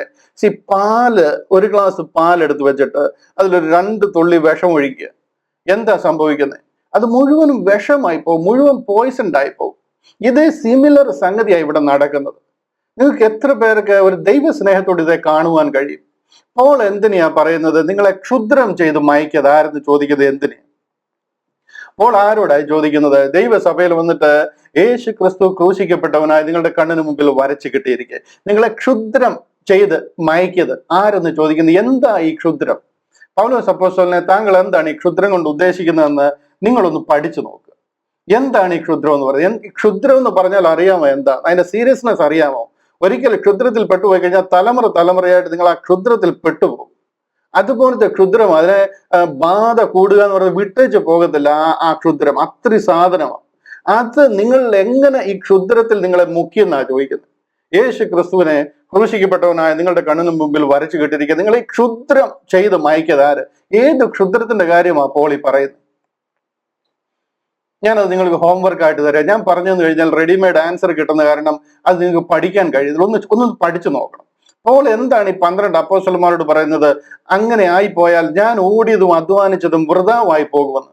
പോൾ കഴിഞ്ഞ ഇത്രയും വർഷമുണ്ട്, 14 വർഷം കഴിഞ്ഞിട്ട് യെരുശലേമിലേക്ക് വരിക. അപ്പൊ പറയാണ് ഞാൻ ഓടിയതും അധ്വാനിച്ചതും വൃഥാവായി പോകുന്നു. എന്താണ് ഓടിയതും അധ്വാനിച്ചതും വൃഥാവായി പോകുന്നത്? എന്ത് കാരണം കൊണ്ട്? ഈ സുവിശേഷം, ഈ രാജ്യത്തിന്റെ സുവിശേഷം, അവർക്ക് കൊടുത്തിരിക്കുന്ന യഹൂദിയ വിശ്വാസം ജാതികളുടെ വിശ്വാസത്തിൽ കടന്നു കഴിഞ്ഞാൽ അത് ക്ഷുദ്രമായി പോകും. പിന്നെ ഞാൻ ഓടിയതുകൊണ്ടോ അധ്വാനിച്ചുകൊണ്ടോ ഒരു പ്രയോജനവും ഇല്ലാതെ വരും. ഞാൻ ഇത്രയും കർത്താവിന്റെ ക്രൂശിനെ പ്രസംഗിച്ചതുകൊണ്ട് ഒരു അർത്ഥമില്ലാതെ വരും. ഇന്ന് അതുകൊണ്ടാണ് ഞങ്ങൾ ഈ കാര്യം പറയുമ്പോൾ ക്രിസ്ത്യൻറ്റത്തിന് ഇത് മനസ്സിലാകാത്തത്. ക്രിസ്ത്യൻറ്റൻ നമ്മളെ വെടിവെക്കാനായിട്ട് തോക്കെടുക്കുന്നത് അതുകൊണ്ടാണ്. കാര്യം അവർക്ക് പിടികിട്ടുന്നില്ല. ഇവർ അതുപോലത്തെ ഒരു ക്ഷുദ്രത്തിൽ മുങ്ങിയിരിക്കുക. യഥാർത്ഥ സത്യം എന്താണെന്ന് അവർക്ക് പറയുവാനായിട്ട് മനസ്സിലാക്കുന്നില്ല. ഇനി നിങ്ങൾ പറ, ആ ഒരു സുവിശേഷത്തിൽ നിന്ന് കഴിഞ്ഞാൽ ഇത് രണ്ടും കൂടെ മിക്സ് ആക്കി കഴിഞ്ഞാൽ സ്വർഗത്തിൽ പോകുമോ അതോ നരകത്തിൽ പോകുമോ? ഇന്ന് ക്രിസ്ത്യാനിക്ക് അറിയാവുന്ന ഈ കിങ്ഡം ഓഫ് ഹെവൻ എന്ന് പറയുന്ന ഒരു പദ്ധതിയാണ്. 4 സുവിശേഷത്തിലൂടെ കർത്താവ് ഇവിടെ വന്ന് ചെയ്ത കാര്യങ്ങളും, കാനാവിലെ കല്യാണത്തിൽ വെള്ളം വീഞ്ഞാക്കിയതും, വെള്ളത്തിന് മേലെ നടന്നതും, രക്തസ്രാവകാരിയെ സൗഖ്യമാക്കിയതും, തന്റെ ഏകജാതനായ പുത്രനിൽ വിശ്വസിക്കുന്ന ഏവനും നശിച്ചു പോകാതെ നിത്യജീവൻ പ്രാപിക്കേണ്ടതിന് അവനെ നൽകുവാൻ തക്കവണ്ണം ദൈവം ലോകത്തെ സ്നേഹിച്ചു എന്നൊക്കെയുള്ള സുവിശേഷമാണ്. നിങ്ങൾ ഇത് മുഴുവനും വിശ്വസിച്ചും പാലിച്ചു നിന്ന് പറഞ്ഞു കഴിഞ്ഞാൽ നിത്യ നരകാഗ്നിയിലേക്ക് പോകും. കാര്യം അതിനകത്തിൽ നിങ്ങളുടെ ഇന്നത്തെ രക്ഷാമാർഗം ഇല്ല. ഞാനത് കൂടുതൽ വെളിപ്പെടുത്തുന്നുണ്ട്. അടുത്ത ഒരു എപ്പിസോഡ് വരുന്നുണ്ട്, നിങ്ങൾ അത് കണ്ടു നോക്കുമ്പോൾ നിങ്ങൾക്ക് അത് കൂടുതൽ മനസ്സിലാകും. അതിലെ ആ വിഷയത്തിന്റെ ആ ഒരു സീരിയസ്നെസ് പോകാതിരിക്കാൻ ഞാൻ കൂടുതൽ അതിലേക്ക് കടക്കുന്നില്ല. ഇനി നിങ്ങൾ പറ, നിങ്ങൾ സ്വർഗത്തിൽ പോകുമോ? ഈ സുവിശേഷം അറിയിച്ച് നിന്ന് കഴിഞ്ഞാൽ നിങ്ങൾ എങ്ങനായി തീരും എന്ന് നിങ്ങൾ തന്നെ ചിന്തിച്ചു നോക്കുക. നിങ്ങൾ കളിക്കുന്നത് നിങ്ങളുടെ ജീവൻ, നിങ്ങളുടെ നിത്യജീവൻ വെച്ചിട്ട്. അങ്ങനെ ഒരു റിസ്ക് എടുക്കണോ? ഇന്ന് നമുക്ക് ദൈവം തന്നിരിക്കുന്ന ലോട്ടറി ഡീൽ, ബമ്പർ ലോട്ടറിയാണ്. കംപ്ലീറ്റ് കാര്യങ്ങളും കർത്താവ് ചെയ്ത് തീർന്നിരിക്കുക. യഹൂദന്റെ കൂട്ടല്ല. യഹൂദൻ അവസാനം മൂക്കിന്ന് ശ്വാസം പോകുന്ന അവസാന നിമിഷം വരെ വിശുദ്ധനായിട്ട് ജീവിക്കണം. എൻഡ്യൂറത്ത് ടിൽ ദ എൻഡ്. തലേ ദിവസം മാറിപ്പോയെങ്കിലോ നിത്യ നരകാഗ്നിയിലേക്ക് പോകും. നമുക്ക് തന്നിരിക്കുന്ന പറഞ്ഞാൽ നമ്മളെ വീണ്ടെടുത്തിരിക്കുക കർത്താവിന്റെ രക്തത്താൽ. ബമ്പർ ലോട്ടറി എന്നൊന്നും പറഞ്ഞാൽ പറ്റത്തില്ല. ഈ സിംഗപ്പൂർ എയർപോർട്ടിലും ദുബായ് എയർപോർട്ടിലും ഒക്കെ ചെന്ന് കഴിഞ്ഞാൽ നമുക്ക് റാഫിൽ കൂപ്പൺ എടുക്കാൻ പറ്റും. 100 റിയാൽ 200 ദിനാറൊക്കെ കൊടുത്തു കഴിഞ്ഞാൽ അവിടെ അത് അടിച്ചു കഴിഞ്ഞാൽ കിട്ടുന്നതെന്ന് പറഞ്ഞു കഴിഞ്ഞാൽ ബെന്റ്ലി കാറും റോൾസ് റോയ്സും ഒക്കെയാണ്. കോടികൾ വിലയുള്ള അതുപോലത്തെ ഒരു ബമ്പർ ലോട്ടറി ഓഫറാ ദൈവം നമുക്ക് ഇന്ന് തന്നിരിക്കുന്നത് രക്ഷിക്കപ്പെടാനായിട്ട്. ഇതെല്ലാം കളഞ്ഞിട്ടാണ് നമ്മള് പ്രമാണമെന്നും കൽപ്പനകളെന്നും ഒക്കെ പറഞ്ഞുകൊണ്ട് പഴയ നിയമത്തിന്റെയും അതുപോലുള്ള ആ ഒരു വിശ്വാസത്തിലേക്ക് പോയിരിക്കുന്നത്. കർത്താവ് സകല കാര്യങ്ങൾ ചെയ്തു തീർത്തിട്ട് നമ്മളോട് പറഞ്ഞിരിക്കുന്നത് അതിലെ അനുസരണം, അതിലെ വിശ്വാസം. ഒരേ ഒരു കാര്യമാണ്. ആ വിശ്വാസത്താൽ നമ്മൾ രക്ഷിക്കപ്പെടുന്നു പറയുമ്പോഴാണ് അത് പോരാ, എനിക്കത് ശരിയാകത്തില്ല, അത് പോരാ, എനിക്ക് മാനസാന്തരപ്പെടണം, ഞാൻ കുറെ കൂടെ നന്നാകാനുണ്ട്, എനിക്ക് മാനസാന്തരപ്പെടണം, ഞാൻ പിന്നെ ജലസ്നാനം സ്വീകരിക്കണം, പിന്നെ കാത്തിരുന്ന് ഏതെങ്കിലും കാലത്ത് ഞാൻ പ്രാപിക്കും, പരിശുദ്ധാത്മാവിനെ പ്രാപിക്കും, പിന്നെ ഉപവാസം എടുത്ത് പ്രാർത്ഥിച്ചോ അതിനെ പ്രാർത്ഥിക്കും, ഒരു വിശുദ്ധ ജീവിതം ആൾക്കാർക്കൊക്കെ കഴിയുന്നുണ്ടെങ്കിൽ ധനസഹായമൊക്കെ കൊടുക്കണം. അങ്ങനെയൊക്കെ നിങ്ങൾ എന്തൊക്കെയോ ചെയ്ത് നേടുന്ന ഒരു മാർഗമായിട്ട് വരിക. അങ്ങനെ വന്നു കഴിയുമ്പോഴത്തേന് കർത്താവിന്റെ ക്രൂശ് വ്യർത്ഥമായി പോകും. കർത്താവ് ഇവിടെ വന്ന് നമുക്ക് വേണ്ടി പരമയാഗമായി തീർന്നതിൽ ഒരു അർത്ഥമില്ലാതെ പോവുക. അതിനു മുൻപും ഇതൊക്കെ തന്നെ ചെയ്ത ആൾക്കാർ രക്ഷിക്കപ്പെടുന്നത്. കർത്താവ് എന്തിനാ ഈ ത്യാഗം സഹിച്ചത്? കർത്താവിന്റെ ക്രൂശിനെ വെറുതെ ആക്കി, അതായത് ആക്ഷേപിക്കുന്നതിന് തുല്യമാണ്. Mocking against the cross of Christ, കർത്താവിന്റെ ക്രൂശിനെ ആക്ഷേപിക്കുന്നതിന് തുല്യമാണ്. ഇവിടെ വിശുദ്ധ ജീവിതം നയിക്കണമെന്നൊക്കെ ചിലർ വലിയ വാചകം അടിക്കുന്ന കേട്ടിട്ടുണ്ട്. ഈ വിശുദ്ധ ജീവിതം എന്ന് പറഞ്ഞു കഴിഞ്ഞാൽ നിങ്ങൾക്ക് അറിയാമോ എന്തോ വിശുദ്ധ ജീവിതം? നിന്റെ കണ്ണ് നിനക്ക് ഇടർച്ച വരുത്തുന്നുണ്ടെങ്കിൽ കണ്ണ് ചൂഴ്ന്നെടുത്ത് എറിഞ്ഞു കളയാനാ പറയുന്നത്. നിന്റെ കൈ നിനക്ക് ഇടർച്ച വരുത്തുന്നുണ്ടെങ്കിൽ അതിനെ വെട്ടി എറിഞ്ഞു കളയാനാ പറയുന്നത്. നിങ്ങൾ ഈ വിശുദ്ധ ജീവിതം എന്ന് പറയുന്നത് മീശം പഠിച്ചല്ലെന്നുണ്ടെങ്കിൽ വെള്ളയിട്ടെങ്കിലോ അല്ലെങ്കിൽ ബീഡി വലി നിർത്തിയെന്നോ, ആരും കാണാതെ കള്ളുകൂടി നിർത്തി പരസ്യമായിട്ട് കള്ളു കുടിക്കത്തില്ലെന്ന് പറയുന്നു ഒന്നും അല്ല വിശുദ്ധ ജീവിതം എന്ന് പറയുന്നത്. നിങ്ങളിൽ ആരെങ്കിലും ഒരു വിശുദ്ധനെ എനിക്കൊന്ന് കാണിച്ചു തരാം. നിങ്ങൾക്ക് അറിയാവുന്ന മുഴുവൻ ക്രിസ്തീയ സഭകളിൽ നിന്നും എടുത്തു ഒരു മനുഷ്യനെ ഒരു ദിവസത്തേക്ക്, ജീവിതകാലം മുഴുവൻ ഒന്നും ജീവിക്കട്ടെ, ഒരു ദിവസത്തേക്ക് വിശുദ്ധനായിട്ട് ജീവിക്കുന്ന ഒരാളെ എനിക്കൊന്ന് കാണിച്ചു തരാമെന്നുണ്ടെങ്കിൽ ഒരു നല്ല സമ്മാനം ഞാൻ നിങ്ങൾക്ക് അയച്ചു തരാം. എന്താ നിങ്ങൾ വിശുദ്ധ ജീവിതം എന്നൊക്കെ കൊണ്ട് ഉദ്ദേശിക്കുന്നത് എനിക്ക് പിടികിട്ടുന്നില്ല. ഭയങ്കര വിശുദ്ധന്മാര് വിശുദ്ധ ജീവിതം നയിച്ചെന്തോ സ്വർഗം നേടാനിരിക്കുന്ന ആൾക്കാരുടെ ഒരു വലിയ കൂട്ടം ഉള്ളത് മാതിരിയാണ് ഈ പറയുന്നത് കേട്ട് കഴിഞ്ഞാൽ. നിങ്ങളുടെ വിശുദ്ധി കൊണ്ട് രക്ഷിക്കപ്പെടുന്ന ഒരു കാലമല്ല ഇത്. ഞാൻ എന്റെ 20ാമത്തെ വയസ്സ് വരെ മർത്തോമായിൽ ജീവിച്ചിരുന്ന ആളാണ്. മർത്തോമായിൽ ജനിച്ചു വളർന്ന ഉണ്ടായിരുന്ന ആൾ. അതിനുശേഷം പെന്തക്കോസിലേക്ക് പോയി ഒരു 10-30 വർഷത്തോളം പെന്തക്കോസിൽ ഉണ്ടായിരുന്ന ആൾ. അതിന്റെ മുന്നിൽ നിന്നിരുന്ന ആളാ. എനിക്കറിയാം ഇവിടുത്തെ വിശുദ്ധി എന്താണ്, നിങ്ങൾ എന്താണ് ഈ പറഞ്ഞു വരുന്നത്. ഇതൊന്നും അറിയാൻ വയ്യാഞ്ഞിട്ടല്ല ഞാൻ ഇതിനെ വിമർശിക്കുന്നത്, അല്ലെന്നുണ്ടെങ്കിൽ അത് ശരിയല്ല എന്ന് നിങ്ങളോട് പറയാൻ കാരണം, നിങ്ങളുടെ വിശുദ്ധി കൊണ്ട് രക്ഷിക്കപ്പെടുന്ന ഒരു കാലമല്ല ഇത്.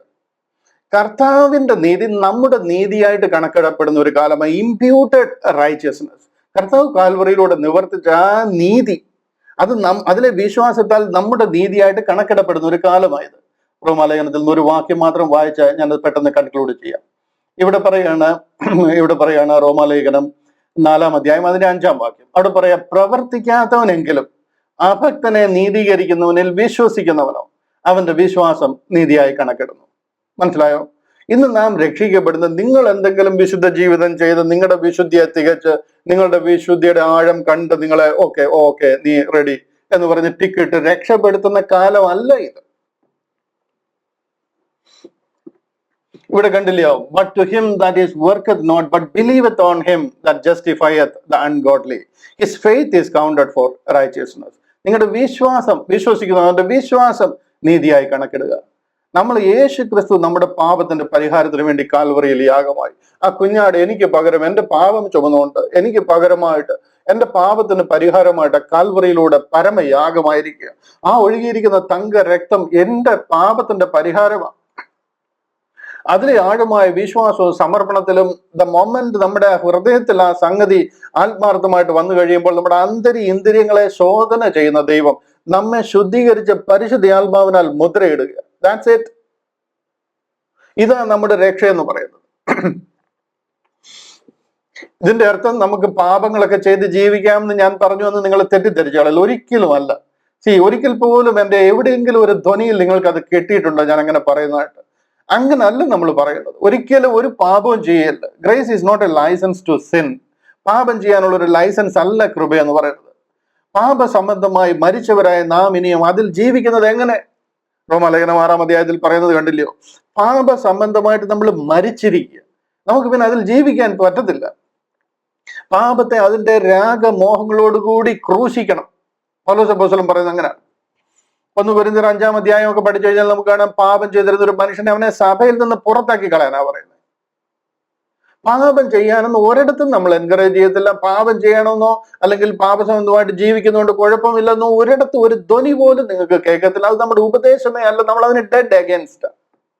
പാപം ചെയ്യാൻ സഹായിക്കുന്ന ഒരു മാർഗമാണ് ഇതെന്നൊക്കെ നമുക്കെതിരായിട്ട് ആൾക്കാര് എന്താ പറയുന്നത്, പ്രൊപ്പഗണ്ടകൾ അടിച്ചിറക്കുക. അവരോടൊക്കെ ദൈവം ക്ഷമിക്കട്ടെ എന്ന് നമ്മൾ പറയുക. ദൈവം അവർക്കൊക്കെ കാര്യങ്ങൾ മനസ്സിലാകുവാനായിട്ടുള്ള സൽബുദ്ധി കൊടുക്കട്ടെ എന്ന് പറയുക. നല്ല വാക്കല്ലാതെ ആകാത്തതൊന്നും നിങ്ങളുടെ വായിൽ നിന്ന് പുറപ്പെടരുത്. ദൈവത്തിന്റെ പരിശുദ്ധാത്മാവിനെ ദുഃഖിപ്പിക്കരുത്. അവനാലല്ലോ നിങ്ങളെ അന്ത്യനാളിനേക്ക് വീണ്ടെടുപ്പിൻ നാളിനായി മുദ്രയിട്ടിരിക്കുന്നത് എന്ന തിരുവചനം നമ്മളെ പഠിപ്പിക്കുന്നത്. അതുകൊണ്ട് ഈ രണ്ട് സുവിശേഷങ്ങളോട് മിക്സ് ആക്കുക എന്ന് പറയുന്നത് ഗുരുതരമായ തെറ്റ. അല്ല എന്നുണ്ടെന്നുണ്ടെങ്കിൽ അപ്പോസ്തല പ്രവൃത്തികൾ 15-ാം അധ്യായത്തിൽ പൗലോസ് അപ്പോസ്തലൻ അവിടുന്ന് വണ്ടി കയറത്തില്ല. യെരുശലേമിലേക്ക് വന്നിട്ട് ഒന്നാമത്തെ ക്രിസ്ത്യൻ കൗൺസിൽ കൂടത്തില്ല. ഞാൻ ഓടിയതും അധ്വാനിച്ചതും വെറുതെ ആയി പോകും. കഴിഞ്ഞ നാളുകളായിട്ട് എന്നെ ദൈവം ഏൽപ്പിച്ചിരിക്കുന്ന ഒരു ഉത്തരവാദിത്വമുണ്ട്. അത് ഞാൻ പഠിപ്പിച്ച് അനേക ജാതികൾ രക്ഷയിലേക്ക് വന്നിരിക്കുക. അവിടെ ഈ കൽപ്പനയും പ്രമാണവും മോശയുടെ ന്യായ പ്രമാണവും പരിച്ഛേദനയും എന്ന് പറഞ്ഞ് വന്നു കഴിഞ്ഞാൽ ആ ക്ഷുദ്രത്തിൽ അവർ മുങ്ങിപ്പോവുക. ഇനി നിങ്ങൾ തീരുമാനിക്കുക, ഇത് രണ്ടും കൂടെ കണ്ടിന്യൂ ചെയ്ത് രണ്ടും കൂടെ മിക്സ് ആയി പോകണോ? ഇതാ പോൾ പറഞ്ഞത്. ഞാൻ പോയ ശേഷം ആടുകളെ ആദരിക്കാത്ത കൊടിയ ചെന്നായ്ക്കൾ നിങ്ങളുടെ ഇടയിൽ കടക്കും, വിപരീത ഉപദേശം പ്രസംഗിക്കും, നിങ്ങളെ ഇതിൽ മുക്കിക്കളയുമെന്ന് പറഞ്ഞത്. ഇന്ന് അങ്ങനെ മുങ്ങി കൊടി കുത്തി വാണുകൊണ്ടിരിക്കുക. ഇപ്പോൾ അത് കാരണം നമുക്കിത് പറഞ്ഞാൽ പോലും മനസ്സിലാകാത്ത രീതിയിൽ അങ്ങനെ കൊടി പാറി പറന്നുകൊണ്ടിരിക്കുക. രണ്ട് സുവിശേഷം കൂടെ മിക്സ് ആക്കിയിട്ട്. ഇനിയും നിങ്ങൾ തീരുമാനിക്കുക, സ്വർഗത്തിൽ പോകുമോ അതോ നരകത്തിൽ പോകുമോ എന്നുള്ളത്. എന്നിട്ട് നിങ്ങൾ തന്നെ ഒരു തീരുമാനം എടുക്കുക. ഞാൻ അങ്ങനെ ഒരു വെർഡിക്റ്റ്, ഒരു എന്താ പറയുന്ന ഒരു വിധി പറയാനും മാത്രം ആളല്ല, അതുകൊണ്ട് ഞാൻ അങ്ങനെ പറയുന്നില്ല. പക്ഷെന്നുണ്ടെങ്കിൽ ഈ ഒരു കാര്യം നിങ്ങൾ ദൈവവചനത്തെ റൈറ്റ്ലി ഡിവൈഡ് ചെയ്ത് പഠിച്ചില്ല, നമ്മുടെ രക്ഷാ പദ്ധതി എന്താണെന്ന് മനസ്സിലായില്ല എന്നുണ്ടെങ്കിൽ 101% കർത്താവിന്റെ കാഹളം തുനിക്കുമ്പോൾ കൈവിടപ്പെട്ടു പോകുന്നതിനിടയായിത്തീരും. അത്രയും പറഞ്ഞുകൊണ്ട് ഞാൻ അവിടെ വിടുകയാണ്. നമ്മുടെ 27-ാമത്തെ അധ്യായത്തിലേക്ക് വരികയാണ്. 2 ചോദ്യത്തിനും അത്യാവശ്യം മറുപടി പറഞ്ഞു എന്ന് ഞാൻ പ്രതീക്ഷിക്കുന്നു. അപ്പോസ്തല പ്രവൃത്തികൾ 27-ാമത്തെ അധ്യായത്തിലേക്ക് നമ്മൾ വരികയാണ്. അതിന് മുൻപായിട്ട് 26-ാമത്തെ അധ്യായത്തിൽ നിന്നൊന്ന് റീക്യാപ്പ് ചെയ്ത് പെട്ടെന്ന് നമുക്ക് 27-ലേക്ക് വരാം. 26-ാമത്തെ അധ്യായത്തിൽ നമ്മൾ ചിന്തിച്ചു നിർത്തിയത് പൗലോസ് അപ്പോസ്തലൻ അഗ്രിപ്പാ രാജാവിന്റെ മുമ്പിൽ വിസ്തരിക്കപ്പെടുന്ന ഒരു രംഗമാണ്. തന്നെ വിസ്താരത്തിൽ നിൽക്കുന്ന ഒരു രംഗമായിരുന്നു. അതിന്റെ 16-ാമത്തെ വാക്യം ഇങ്ങനെയാണ് പറയുന്നത്: ഞാൻ ദൈവ വിളിക്ക് എന്താ പറയുന്നത്, വിശ്വസ്തതയില്ലായ്മ കാണിക്കത്തില്ല, അനുസരണക്കേട് കാണിക്കത്തില്ല. 16-ാമത്തെ വാക്യത്തിൽ പറയുന്നത്: എങ്കിലും എഴുന്നേറ്റ് നിവർന്നു നിൽക്ക, നീ എന്നെ കണ്ടതിനും ഞാൻ നിനക്ക് പ്രത്യക്ഷനാവാനിരിക്കുന്നതിനും നിന്നെ ശുശ്രൂഷകനും സാക്ഷിയുമായി നിയമിപ്പാൻ ഞാൻ നിനക്ക് പ്രത്യക്ഷനായി. പൗലോസ് അപ്പോസ്തലൻ പറയാണ്, എനിക്ക് കർത്താവായ യേശു ക്രിസ്തു പ്രത്യക്ഷനായത് എന്നെ ശുശ്രൂഷകനായിട്ട് നിയമിക്കാനായിട്ട്. മനസ്സിലായോ? എന്നെ ഒരു അപ്പോസ്തലനായിട്ട് നിയമിക്കാൻ വേണ്ടിയിട്ട്, എന്റെ സാക്ഷിയായിട്ട് നിയമിപ്പാൻ കർത്താവായ യേശു ക്രിസ്തു അവിടെ പ്രത്യക്ഷനാവുക, ഞാൻ നിനക്ക് പ്രത്യക്ഷനായി എന്ന് പറയുക. അതിന്റെ 17-ാമത്തെ വാക്യത്തിൽ പറയുന്നു: ജനത്തിന്റെയും ജാതികളുടെയും കയ്യിൽ നിന്ന് ഞാൻ നിന്നെ രക്ഷിക്കും. ഒത്തിരി പ്രശ്നങ്ങൾ നിനക്കുണ്ടാകും, പക്ഷെങ്കിൽ ഞാൻ നിന്നെ രക്ഷിക്കും. ഞാൻ നിന്നെ അയച്ചു എന്ന് പറഞ്ഞ് നിന്റെ പ്രശ്നങ്ങളെല്ലാം അങ്ങ് മാറിപ്പോകത്തില്ല.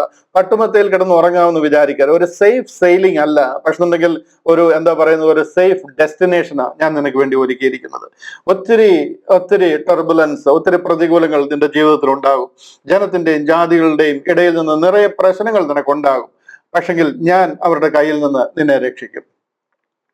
അവർക്ക് പാപമോചനവും, അവരോട് എങ്ങനെ പാപം മോചിക്കപ്പെടുന്നുവെന്നും എന്നിലുള്ള വിശ്വാസത്താൽ ശുദ്ധീകരിക്കപ്പെട്ടവരുടെ ഇടയിൽ അവകാശവും ലഭിക്കേണ്ടതിന്.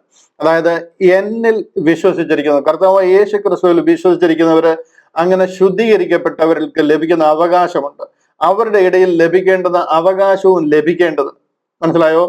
അവരുടെ കണ്ണ് തുറപ്പാനും അവരെ ഇരുളിൽ നിന്ന് വെളിച്ചത്തിലേക്കും സാത്താന്റെ അധികാരത്തിൽ നിന്ന് ദൈവത്തെങ്കിലേക്കും. സാത്താൻ അങ്ങനെ എന്താ പറയുന്നത്, ചിത്രത്താഴിട്ട് പൂട്ടിയിരിക്കുക. ആ പൂട്ടിൽ നിന്ന് അവരെ അഴിക്കണം, അധികാരത്തിൽ നിന്ന് ദൈവത്തെങ്കിലേക്ക് തിരിപ്പാനും ഞാൻ ഇപ്പോൾ നിന്നെ അവരുടെ അടുക്കൽ അയക്കുന്നു എന്ന് കൽപ്പിച്ചു. അങ്ങനെ പൗലോസ് അപ്പോസ്തലനെ ദൈവം കർത്താവായ യേശു ക്രിസ്തു കൽപ്പിച്ച് അയക്കുന്ന ഒരു ഭാഗം നമുക്ക് ചിന്തിക്കുവാനായിട്ട് കഴിഞ്ഞു. അടുത്ത വാക്യത്തിൽ പറയണം: അതുകൊണ്ട് അഗ്രിപ്പാ രാജാവേ, ഞാൻ സ്വർഗീയ ദർശനത്തിന് അനുസരണക്കേട് കാണിക്കത്തില്ല. ഇതേ സെയിം ആൻസർ ആണ് എന്നോട് ചോദിച്ചാലും പറയാനുള്ളത്. എന്നെ ഏതെങ്കിലും കാരണത്താൽ എന്തെങ്കിലും പ്രയാസം ഉണ്ടായി കഴിഞ്ഞാൽ, ആരെങ്കിലും പിടിച്ചു കഴിഞ്ഞു കഴിഞ്ഞാൽ, ഇതിനെതിരായിട്ട് പ്രസംഗിക്കണം എന്ന് പറഞ്ഞു കഴിഞ്ഞാലോ, വെടിവെച്ച് കൊല്ലുമെന്ന് പറഞ്ഞാലോ, ക്രൂശിക്കുമെന്ന് പറഞ്ഞു കഴിഞ്ഞാലോ, ഇതാണ് എനിക്ക് പറയാനുള്ളത്. അതുകൊണ്ട് അഗ്രിപ്പാ രാജാവേ, ഞാൻ സ്വർഗീയ ദർശനത്തിന് അനുസരണക്കേട് കാണിക്കത്തില്ല. ഈ ഉലകം സൃഷ്ടിച്ചവന നമ്മോട് കൂടെ ഉള്ളത്. അവൻ നമ്മെ കാക്കുമെന്ന് പറഞ്ഞു കഴിഞ്ഞാൽ, ഒരു പക്ഷെ എന്നുണ്ടെങ്കിൽ നമ്മൾ മരിക്കേണ്ടത് ദൈവഹിതമാണെന്നുണ്ടെങ്കിൽ ഒരു പക്ഷെ മരിച്ചെന്ന് വന്നേക്കാം. പക്ഷെ എന്നുണ്ടെങ്കിൽ ഈ ദൈവവചനവുമായിട്ട് നിൽക്കുവാൻ ഒരു ഉറപ്പും ധൈര്യവും നമുക്കുണ്ടായിരിക്കണം. ദൈവ പൈതലിൽ നിന്ന് ഏറ്റവും ആഗ്രഹിക്കുന്ന ഒരു ആത്മീക ധൈര്യം. ഈ സ്വർഗത്തിൽ നരകത്തിൽ തള്ളിക്കളയുന്നവരുടെ ഒരു ലിസ്റ്റ് വെളിപ്പാട് പുസ്തകത്തിന്റെ അവസാനത്തിൽ പറയുന്നുണ്ട്. അത് തുടങ്ങുന്നതേ ഭീരുക്കൾ എന്ന് പറഞ്ഞിട്ട്, ഭീരുക്കൾ. മനസ്സിലായോ? ആത്മീക ധൈര്യമില്ലാത്തവർ. നമുക്ക് ഈ കാര്യം സത്യമാണെന്ന് മനസ്സിലാക്കി കഴിഞ്ഞാൽ ദൈവം നമ്മളെ ഏൽപ്പിച്ചിരിക്കുന്ന ഒരു ഉത്തരവാദിത്വമാണ്. നമുക്ക് തന്നിരിക്കുന്ന ഗ്രേറ്റ് കമ്മീഷനുമാണ്. കർത്താവ് കാൽവറിയിൽ തകർക്കപ്പെട്ടു, അത് ലോകത്തെ അറിയിക്കണം. കുറെ കഴിഞ്ഞിട്ട് നമ്മൾ ഇതിന്റെ എല്ലാം അവസാനം വന്ന് അത് എന്താ നടക്കുന്നതെന്ന് കണ്ടു കഴിഞ്ഞിട്ട്, അയ്യോ കർത്താവെ എനിക്ക് ചെയ്യാൻ പറ്റിയില്ലല്ലോ എന്ന് പറഞ്ഞിട്ട് ഒരു ഗുണവുമില്ല, നിങ്ങൾ കള്ളനാണ്, നിങ്ങൾ ഒന്നാം തരം കള്ളനാണെന്ന് ദൈവം നിങ്ങളോട് പറയുന്ന ഒരു സമയം ഉണ്ടാവും. ലജ്ജിച്ച് നിൽക്കേണ്ടതായിട്ട് വരും. ഏൽപ്പിച്ചിരിക്കുന്ന ഉത്തരവാദിത്തം വിശ്വസ്തയോട് വ്യാപാരം ചെയ്യാൻ കഴിയുന്നില്ലെങ്കിൽ. അതുകൊണ്ടാണ് പൗൽ പറയുന്നത്, അതുകൊണ്ട് അഗ്രിപ്പ രാജാവേ, ഞാൻ സ്വർഗീയ ദർശനത്തിന് അനുസരണക്കേട് കാണിക്കത്തില്ല. ഈ അധ്യായമാണ് നമ്മൾ ചിന്തിച്ചത്. അതിന്റെ അവസാനമൊക്കെ വരുമ്പോഴത്തേന് നമ്മൾ കാണുന്നു എന്താ, ഫെസ്തോസും അഗ്രിപ്പ രാജാവും ബർണീസ് ഇവരെല്ലാം കൂടെ എഴുന്നേറ്റ് നിന്നിട്ട്, ഈ മനുഷ്യൻ മരണത്തിനോ ചങ്ങലയ്ക്കോ യോഗ്യമായതൊന്നും ചെയ്തിട്ടില്ല, കൈസരെ അഭയം ചൊല്ലിയിരുന്നില്ലായിരുന്നുവെങ്കിൽ ഇദ്ദേഹത്തെ വിട്ടയക്കാമായിരുന്നു എന്നൊക്കെ പറയുന്ന ഒരു രംഗത്തോടുകൂടി 26-ാമത്തെ അധ്യായം അവസാനിക്കുന്നതായിട്ടാണ് നാം ചിന്തിച്ചത്. നമ്മൾ 27-ാമത്തെ അധ്യായത്തിലേക്ക് വരികയാണ്. ഇവിടെയും ശരിക്കും പറഞ്ഞു കഴിഞ്ഞാൽ ഒത്തിരി ടേക്ക് അവേ ഇല്ല. അതുകൊണ്ട് തന്നെ ഞാൻ ഒരല്പം ഫാസ്റ്റ് ആയിട്ട് വായിച്ച് വിടുവാനായിട്ടാണ് ആഗ്രഹിക്കുന്നത്. വായിച്ച് ഇത് തുടങ്ങുവാനായിട്ട് ആഗ്രഹിക്കുകയാണ്. ഞങ്ങൾ കപ്പൽ കയറി ഇറ്റലിയിലേക്ക് പോകണം എന്ന് കൽപ്പനയായപ്പോൾ പൗലോസിനെയും മറ്റു ചില തടവുകാരെയും അഗസ്ത്യ പട്ടാളത്തിലെ ശതാധിപനായ യൂലിയോസിനെ ഏൽപ്പിച്ചു. അങ്ങനെ ഞങ്ങൾ ആസ്യക്കര പറ്റി ഓടുവാനുള്ള ഒരു അദ്രമുത്യ കപ്പലിൽ കയറി നീക്കി. തെസ്സലോനിക്കയിൽ നിന്നുള്ള മക്കതോനിക്കാരനായ അരിസ്തർഹോസും ഞങ്ങളോട് കൂടെ ഉണ്ടായിരുന്നു. പിറ്റേന്ന് ഞങ്ങൾ സീദോനിലെത്തി. യൂലിയാസ് പൗലോസിനോട് ദയ കാണിച്ചു. സ്നേഹിതന്മാരുടെ അടുക്കൽ പോയി സൽക്കാരം കൈക്കൊള്ളുവാൻ അനുവദിച്ചു.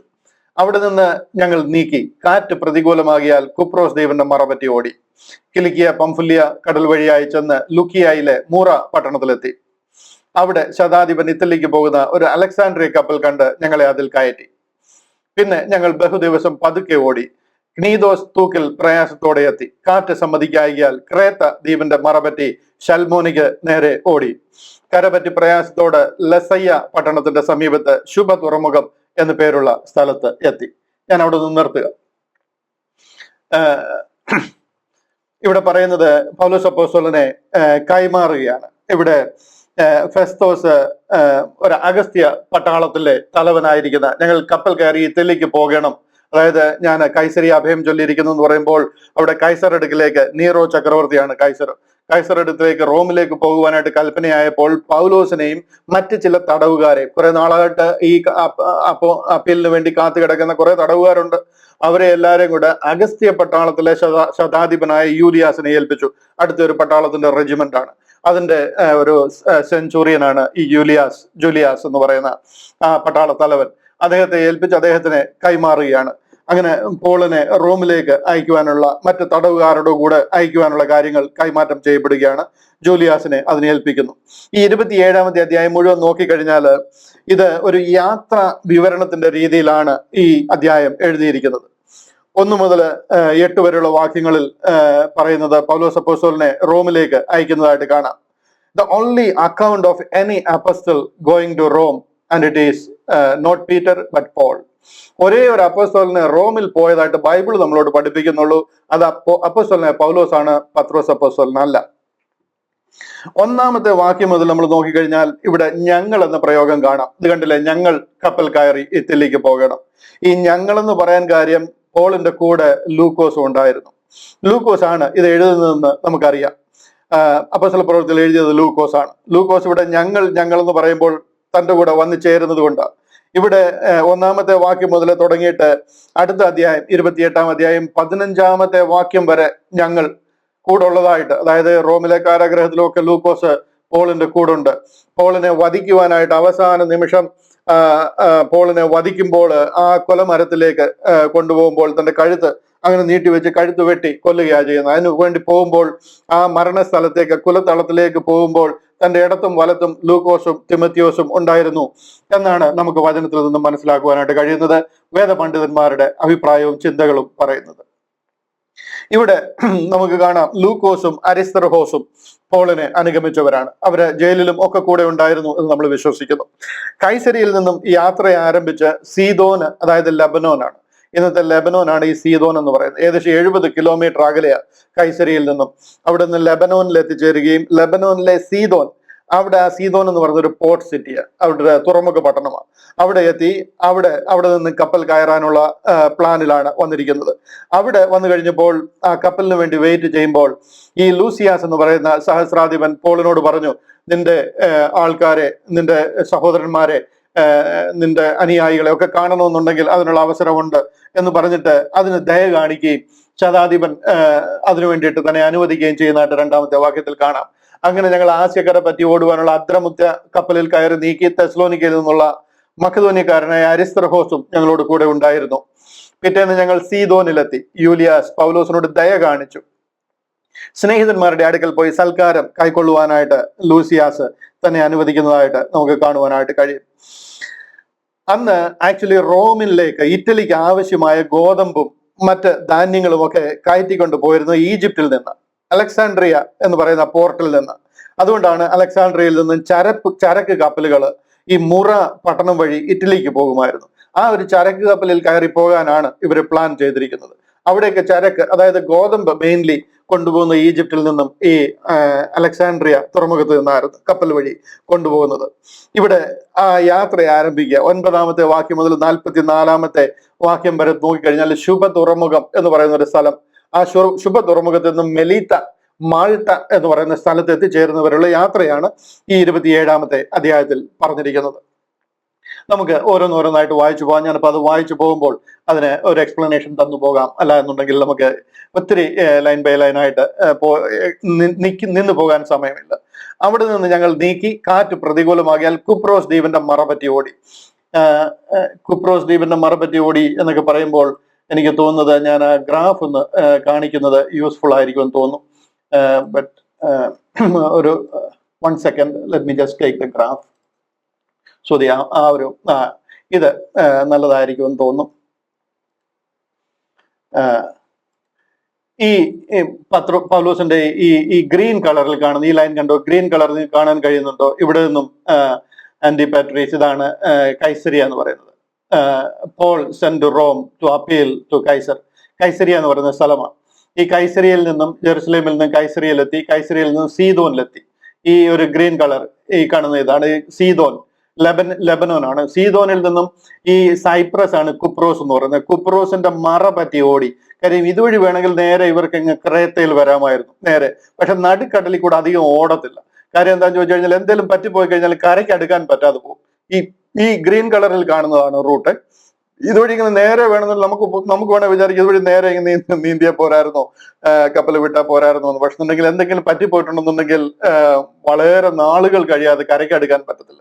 അത് തന്നെയല്ല, ഈ കാറ്റുണ്ടായിരുന്നത് കാരണം സീദോനിൽ നിന്നും ഈ ക്രേത്ത ദ്വീപിന്റെ മറ പറ്റി ഇതുവഴി ഓടി. ഇതുവഴി അങ്ങനെ മൂറ എന്ന് പറയുന്ന സ്ഥലത്തെത്തുക. മൂറയിൽ നിന്നും സ്നൈഡസിലെത്തുക. സ്നൈഡസ് നിന്ന് കോസിന്റെ മറ പറ്റി, ഇത് കോസ് എന്ന് പറയുന്ന ഒരു ദ്വീപായിരുന്നു. കോസിന്റെ മറ പറ്റി സൽമോനയിലെത്തുക. സൽമോനയിൽ നിന്നും ലസയ്യ എന്ന് പറയുന്ന പട്ടണം, ഇതാണ് ലസിയ. ലസിയയിൽ നിന്നും ഫെയർ ഹവൻ, ഇതാണ് ശാന്ത തുറമുഖം, ഫെയർ ഹവൻ. ഇവിടെ നിന്ന് വീണ്ടും പോവുകയാണ്. ശാന്ത തുറമുഖത്ത് നിന്ന് വേറെ വഴിയില്ല. അവര് ഇവിടെ നിന്ന് ശാന്ത തുറമുഖത്ത് നിന്ന് ക്രേത്തയിൽ നിന്ന് പോകണ്ട, ശാന്ത തുറമുഖത്ത് നിന്ന് തിരികണ്ട എന്ന് പോള് പറഞ്ഞിരുന്നതാ. പക്ഷെ ഉണ്ടെങ്കിൽ അവിടെ ഒരു തെക്കൻ കാറ്റ് അടിക്കുന്നത് കേട്ട് കഴിഞ്ഞപ്പോൾ അവര് അനുകൂലമായിട്ട് തോന്നിയത് കൊണ്ട് കപ്പലെടുത്തു. പക്ഷെ കുറച്ച് കഴിഞ്ഞപ്പോഴത്തേനെ ഈ ഈശാനമൂലൻ അടിക്കാനായിട്ട് തുടങ്ങി. അങ്ങനെ ഇവര് നേരെ റെഗ്യം എന്ന് പറയുന്ന സ്ഥലത്ത് വരേണ്ടതാണ്. ഇവിടുന്ന് റെഗ്യത്തിൽ വരേണ്ടതാണ്. പക്ഷെ ഉണ്ടെങ്കിൽ അവിടെ നിന്നൊക്കെ കൈവിട്ടു പോയി കാര്യങ്ങൾ. അങ്ങനെ ഇതുവഴിയെല്ലാം അലഞ്ഞ് ഇവിടെ വെച്ചൊക്കെ തീർന്നു പോകാമെന്ന് പ്രതീക്ഷിച്ചിരുന്നത് ദിവസങ്ങളോളം, ആഴ്ചകളോളം കടലിൽ കര കാണാതെ എന്ത് സംഭവിക്കുമെന്ന് അറിയാതെ കഴിഞ്ഞു പോയ സ്ഥലങ്ങളാണ്. അങ്ങനെ അവസാനം മെലീത്തയിലെത്തുക. ഇതിനാണ് മാൾട്ട എന്ന് പറയുന്നത്, ഇന്നത്തെ മാൾട്ടയാണ്. മെലീത്തയിലെത്തുക.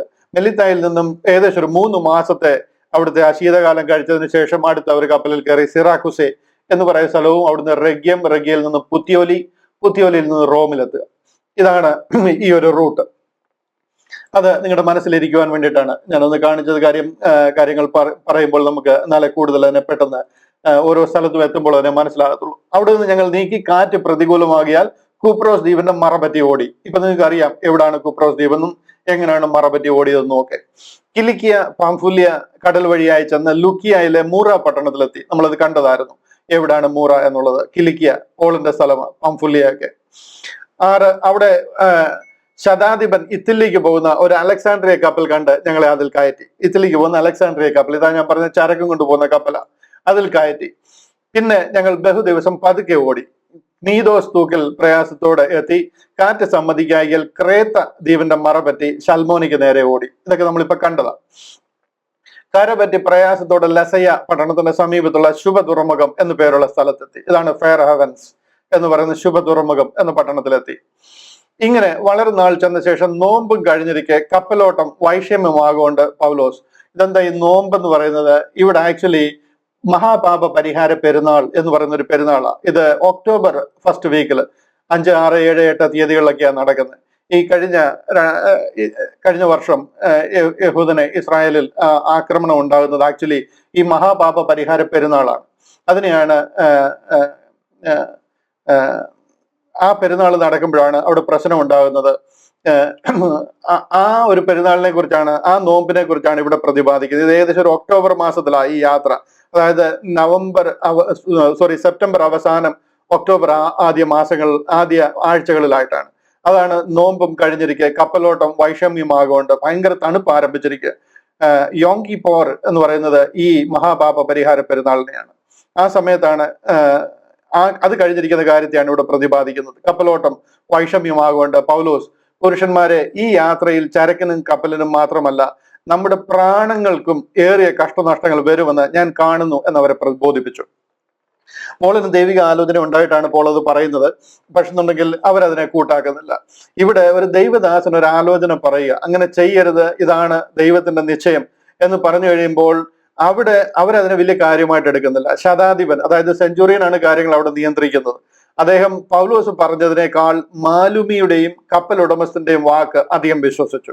മാലുമി എന്ന് പറയുന്നത് കപ്പൽ ഓടിക്കുന്ന ആളാ, കപ്പിത്താന. അദ്ദേഹത്തിന്റെയും കപ്പൽ ഉടമസ്ഥന്റെയും വാക്ക് അധികം ശ്രദ്ധിച്ചു. നമുക്ക് ഇതുപോലെ പലതും കണ്ടിട്ടുള്ളതാണ്, കുഴപ്പമില്ല, വിട്ടേക്കാം, ഇത് സാരമില്ല എന്ന് അവര് പറഞ്ഞ് അങ്ങനെ അവിടുന്ന് യാത്ര തിരിക്കുക. പോള് പറഞ്ഞതാ പോകരുതെന്ന്. പോയി കഴിഞ്ഞാൽ അത് ദൈവം തന്നെ അറിയിച്ചിരുന്നതാ. പക്ഷെന്നുണ്ടെങ്കിൽ ശതാധിപൻ പൗലോസ് പറഞ്ഞതിനേക്കാൾ മാലുമിയുടെയും കപ്പൽ ഉടമസ്ഥന്റെയും വാക്ക് അധികം വിശ്വസിച്ചു. ആ തുറമുഖം ശീതകാലം കഴിപ്പാൻ തക്കതല്ലായികയാൽ അവിടെ നിന്ന് നീക്കി തെക്ക് പടിഞ്ഞാറായും വടക്ക് പടിഞ്ഞാറായും തുറന്നു കിടക്കുന്ന ഫൊയ്നീക്കിയ എന്ന ക്രേത്ത തുറമുഖത്ത് കഴിവുണ്ടെങ്കിൽ ചെന്ന് ശീതകാലം കഴിക്കണമെന്ന് മിക്കപേരും ആലോചന പറഞ്ഞു. അവിടെ നിൽക്കുന്നതിനെക്കാട്ടിലും ഈ ക്രേത്തയിൽ ചെല്ലുന്നതാണ് നല്ലത് എന്ന് പറഞ്ഞ ആൾക്കാരെല്ലാവരും അഭിപ്രായം പറഞ്ഞ് അങ്ങനെ അവിടുന്ന് യാത്ര തിരിച്ചു. തെക്കൻ കാറ്റ് മന്ദമായി ഊതുകയാൽ താല്പര്യം സാധിച്ചു എന്ന് തോന്നി. അതായത് അവരുടെ ആഗ്രഹം അങ്ങനെ പറയുകയും തെക്കൻ കാറ്റ് ഇങ്ങനെ മന്ദമായിട്ട് അടിക്കുകയാണ്, ഊതുകയും ചെയ്തപ്പോഴത്തേന് അവർ വിചാരിച്ചു നമ്മൾ ആഗ്രഹിച്ചതുപോലെ തന്നെ ദൈവം അതിനനുകൂലമായ സാഹചര്യം ഒരുക്കി തരുന്നുണ്ടല്ലോ എന്ന് വിചാരിച്ച് എന്നാൽ യാത്ര തിരിച്ചേക്കാം എന്ന് വിചാരിച്ച് അവിടുന്ന് അവർ യാത്ര തിരിക്കുക. എന്നാൽ ഓൾറെഡി പോൾ അവരോട് പറഞ്ഞിരിക്കുക അങ്ങനെ ചെയ്യല്, ഇവിടെ നിന്ന് പോകല്ലെന്ന് പറഞ്ഞിരുന്നുവെങ്കിലും അത് കൂട്ടാക്കുക. അതായത് ഒരു ദൈവദാസൻ പറഞ്ഞിരിക്കുന്ന ആ ഒരു അഭിപ്രായത്തെ മാനിക്കാതെ സാഹചര്യങ്ങളൊക്കെ ശരിയായിട്ട് വരുന്നു എന്ന് കാണുമ്പോൾ, ചില വാതിലുകളൊക്കെ തുറന്നു കിട്ടുന്നു എന്ന് കാണുമ്പോൾ, ചില തെക്കൻ കാറ്റ് അടിക്കുന്നു എന്ന് കാണുമ്പോഴത്തേന് നമ്മൾ അതിനെ ഒരു കൺഫർമേഷൻ ആയിട്ട് എടുക്കരുത്, ദൈവത്തിന്റെ ആലോചനയായിട്ട് എടുക്കരുത്. അതിന് ചിലതൊക്കെ നടന്നു കിട്ടുന്നു, നമ്മൾ ചില കാര്യങ്ങൾ ചെയ്യാനായിട്ട് പ്ലാൻ ചെയ്ത് വെച്ചിരിക്കുക, അതിൽ ആഗ്രഹിച്ച് 1-2 കാര്യങ്ങൾ നടക്കുന്ന കാണുമ്പോഴത്തേനും നമ്മൾ അങ്ങ് ഉറപ്പിക്കും ഇത് ദൈവ നിശ്ചയമാണെന്ന്. ഇവിടെ തെക്കൻ കാറ്റ് അടിക്കുന്നത് കണ്ടു കഴിഞ്ഞപ്പോഴത്തേനും ഇവരെല്ലാം തീരുമാനിച്ചു ഇത് ദൈവ നിശ്ചയമാണ്, ദൈവം നമ്മുടെ കൂടെ ഉണ്ട്, അല്ലെന്നുണ്ടെങ്കിൽ ഇത് നമ്മൾ മുന്നോട്ട് പോകാനുള്ള ഒരു സൈനായിട്ട് അതിനെ കാണാനായിട്ട് ഇടയായി. എന്നാൽ അവർ അവിടെ നിന്ന് നങ്കൂരം എടുത്ത് ക്രേത്ത ദ്വീപിന്റെ മറപറ്റി ഓടി മുന്നോട്ട് യാത്ര തിരിച്ചു. കുറെ കഴിഞ്ഞിട്ട് അതിന് വിരോധമായി ഈശാനമൂലൻ എന്ന കൊടുങ്കാറ്റ് അടിച്ചു. ഈ ഈശാനമൂലൻ എന്ന് പറഞ്ഞു കഴിഞ്ഞാൽ ഭയങ്കര കൊടുങ്കാറ്റാണ്. ഇതെന്ന് പറഞ്ഞു കഴിഞ്ഞാൽ കപ്പലൊക്കെ ഒടിച്ച് കടലിൽ താത്തുകളയും, ആ ടൈപ്പിലുള്ള ഭയങ്കര കൊടുങ്കാറ്റ്. ഇവര് തെക്കൻ കാറ്റ് അടിക്കുന്ന കണ്ടപ്പോഴത്തേനാണ് പുറപ്പെട്ടത്. പക്ഷെ ആ പുറപ്പാട് ദൈവത്തിന്റെ ഒരു അനുവാദം ഉണ്ടായിരുന്നില്ല. നമ്മുടെ ജീവിതത്തിലും പല കാര്യങ്ങളിലും നമ്മളിങ്ങനെ ഇറങ്ങിത്തിരിക്കുമ്പോൾ ദൈവദാസന്മാരോ അല്ലെങ്കിൽ ദൈവിക അരുളപ്പാടോ ബൈബിളിൽ കൂടെയോ, ബൈബിൾ നമ്മൾ വായിക്കുമ്പോഴാണ് കൂടുതലും ദൈവം നമ്മളോട് സംസാരിക്കുന്നത്. ഏതൊരു വിഷയത്തെക്കുറിച്ച് നമുക്ക് ആലോചന ചോദിക്കണം എന്നുണ്ടെങ്കിൽ എടുത്തു വെച്ച് ബൈബിൾ വായിക്കുക, അതിൽ കൂടെ ദൈവം നമ്മളോട് സംസാരിക്കും. റിപ്പീറ്റഡ്ലി ഒരേ വിഷയം തന്നെ സംസാരിക്കും. പ്രത്യേകിച്ച് നമ്മൾ ശാന്തമായിട്ടിരിക്കാൻ പറ്റുന്ന സമയത്ത് ബൈബിൾ എടുത്തു വെച്ച് വായിക്കുക. അതാണ് നമ്മളോട് ദൈവം സംസാരിക്കുന്ന മാർഗം. ദൈവവചനമാണ്. ദൈവത്തിനോട് നമ്മൾ പ്രാർത്ഥിച്ച് നമ്മുടെ ലിസ്റ്റും കാര്യങ്ങളും ഒക്കെ അങ്ങോട്ട് അറിയിക്കുമ്പോൾ കർത്താവിന് എന്ത് ഇങ്ങോട്ട് പറയാനുണ്ടെന്നുള്ളതോടെ കേൾക്കണം. അത് നമ്മളോട് പറയുന്നത് ഈ ദൈവവചനത്തിൽ കൂടെ. ആ ദൈവവചനം വായിച്ചു നോക്കുമ്പോൾ നമ്മളോട് പറയും അതിന് അങ്ങനെ ചെയ്യരുതെന്ന് പറഞ്ഞിട്ടും എന്നാലും നമ്മൾ വിചാരിച്ചിരുന്ന പോലെ കാര്യങ്ങളൊക്കെ നടക്കുന്നുണ്ടല്ലോ, ചിലപ്പോൾ ഇതായിരിക്കും ദൈവഹിതം എന്ന് പറഞ്ഞ് നമ്മൾ ചുവട് വെച്ച് കഴിഞ്ഞാൽ ഇതുപോലുള്ള ഈശാന മൂലൻ അടി വരും. അന്നേരം നമ്മൾ അറിയത്തുള്ളൂ അതല്ലായിരുന്നു ദൈവഹിതം എന്നുള്ളത്. കുറെ കഴിഞ്ഞിട്ട് അതിന് വിരോധമായി ഈശാന മൂലൻ എന്ന കൊടുങ്കാറ്റ് അടിച്ചു. ഇനിയിപ്പോ ഒരു രക്ഷയുമില്ല, തിരിച്ചു പോകാനും പറ്റത്തില്ല, യു ടേൺ എടുക്കാനും പറ്റത്തില്ല, മുന്നോട്ട് പോകാനും പറ്റത്തില്ല. കപ്പൽ കാറ്റിന്റെ നേരെ നിൽപ്പാൻ കഴിയാതവണ്ണം കുടുങ്ങുകയാൽ ഞങ്ങൾ കൈവിട്ടു, അങ്ങനെ പാറിപ്പോയി. മനസ്സിലായോ? നടുക്കടലിലാണിത്. എന്താ ചെയ്യേണ്ടതെന്ന് അറിയാൻ വയ്യാതെ നടുക്കടലിൽ മുങ്ങിച്ചാകാൻ തുടങ്ങുന്ന ഒരു വലിയ സാഹചര്യമാണ്. ക്ലൗദ എന്ന ചെറിയ ദ്വീപിന്റെ മറപറ്റി ഓടിയിട്ട് പ്രയാസത്തോടെ തോണി കൈവശമാക്കി. ഇതെല്ലാം കപ്പലോട്ടത്തെ കുറിച്ചുള്ള കാര്യങ്ങളാണ്. എന്നിരുന്നാലും നമ്മൾ അറിഞ്ഞിരിക്കുന്നല്ല, ഞാൻ പെട്ടെന്ന് വായിച്ചു വിടാം.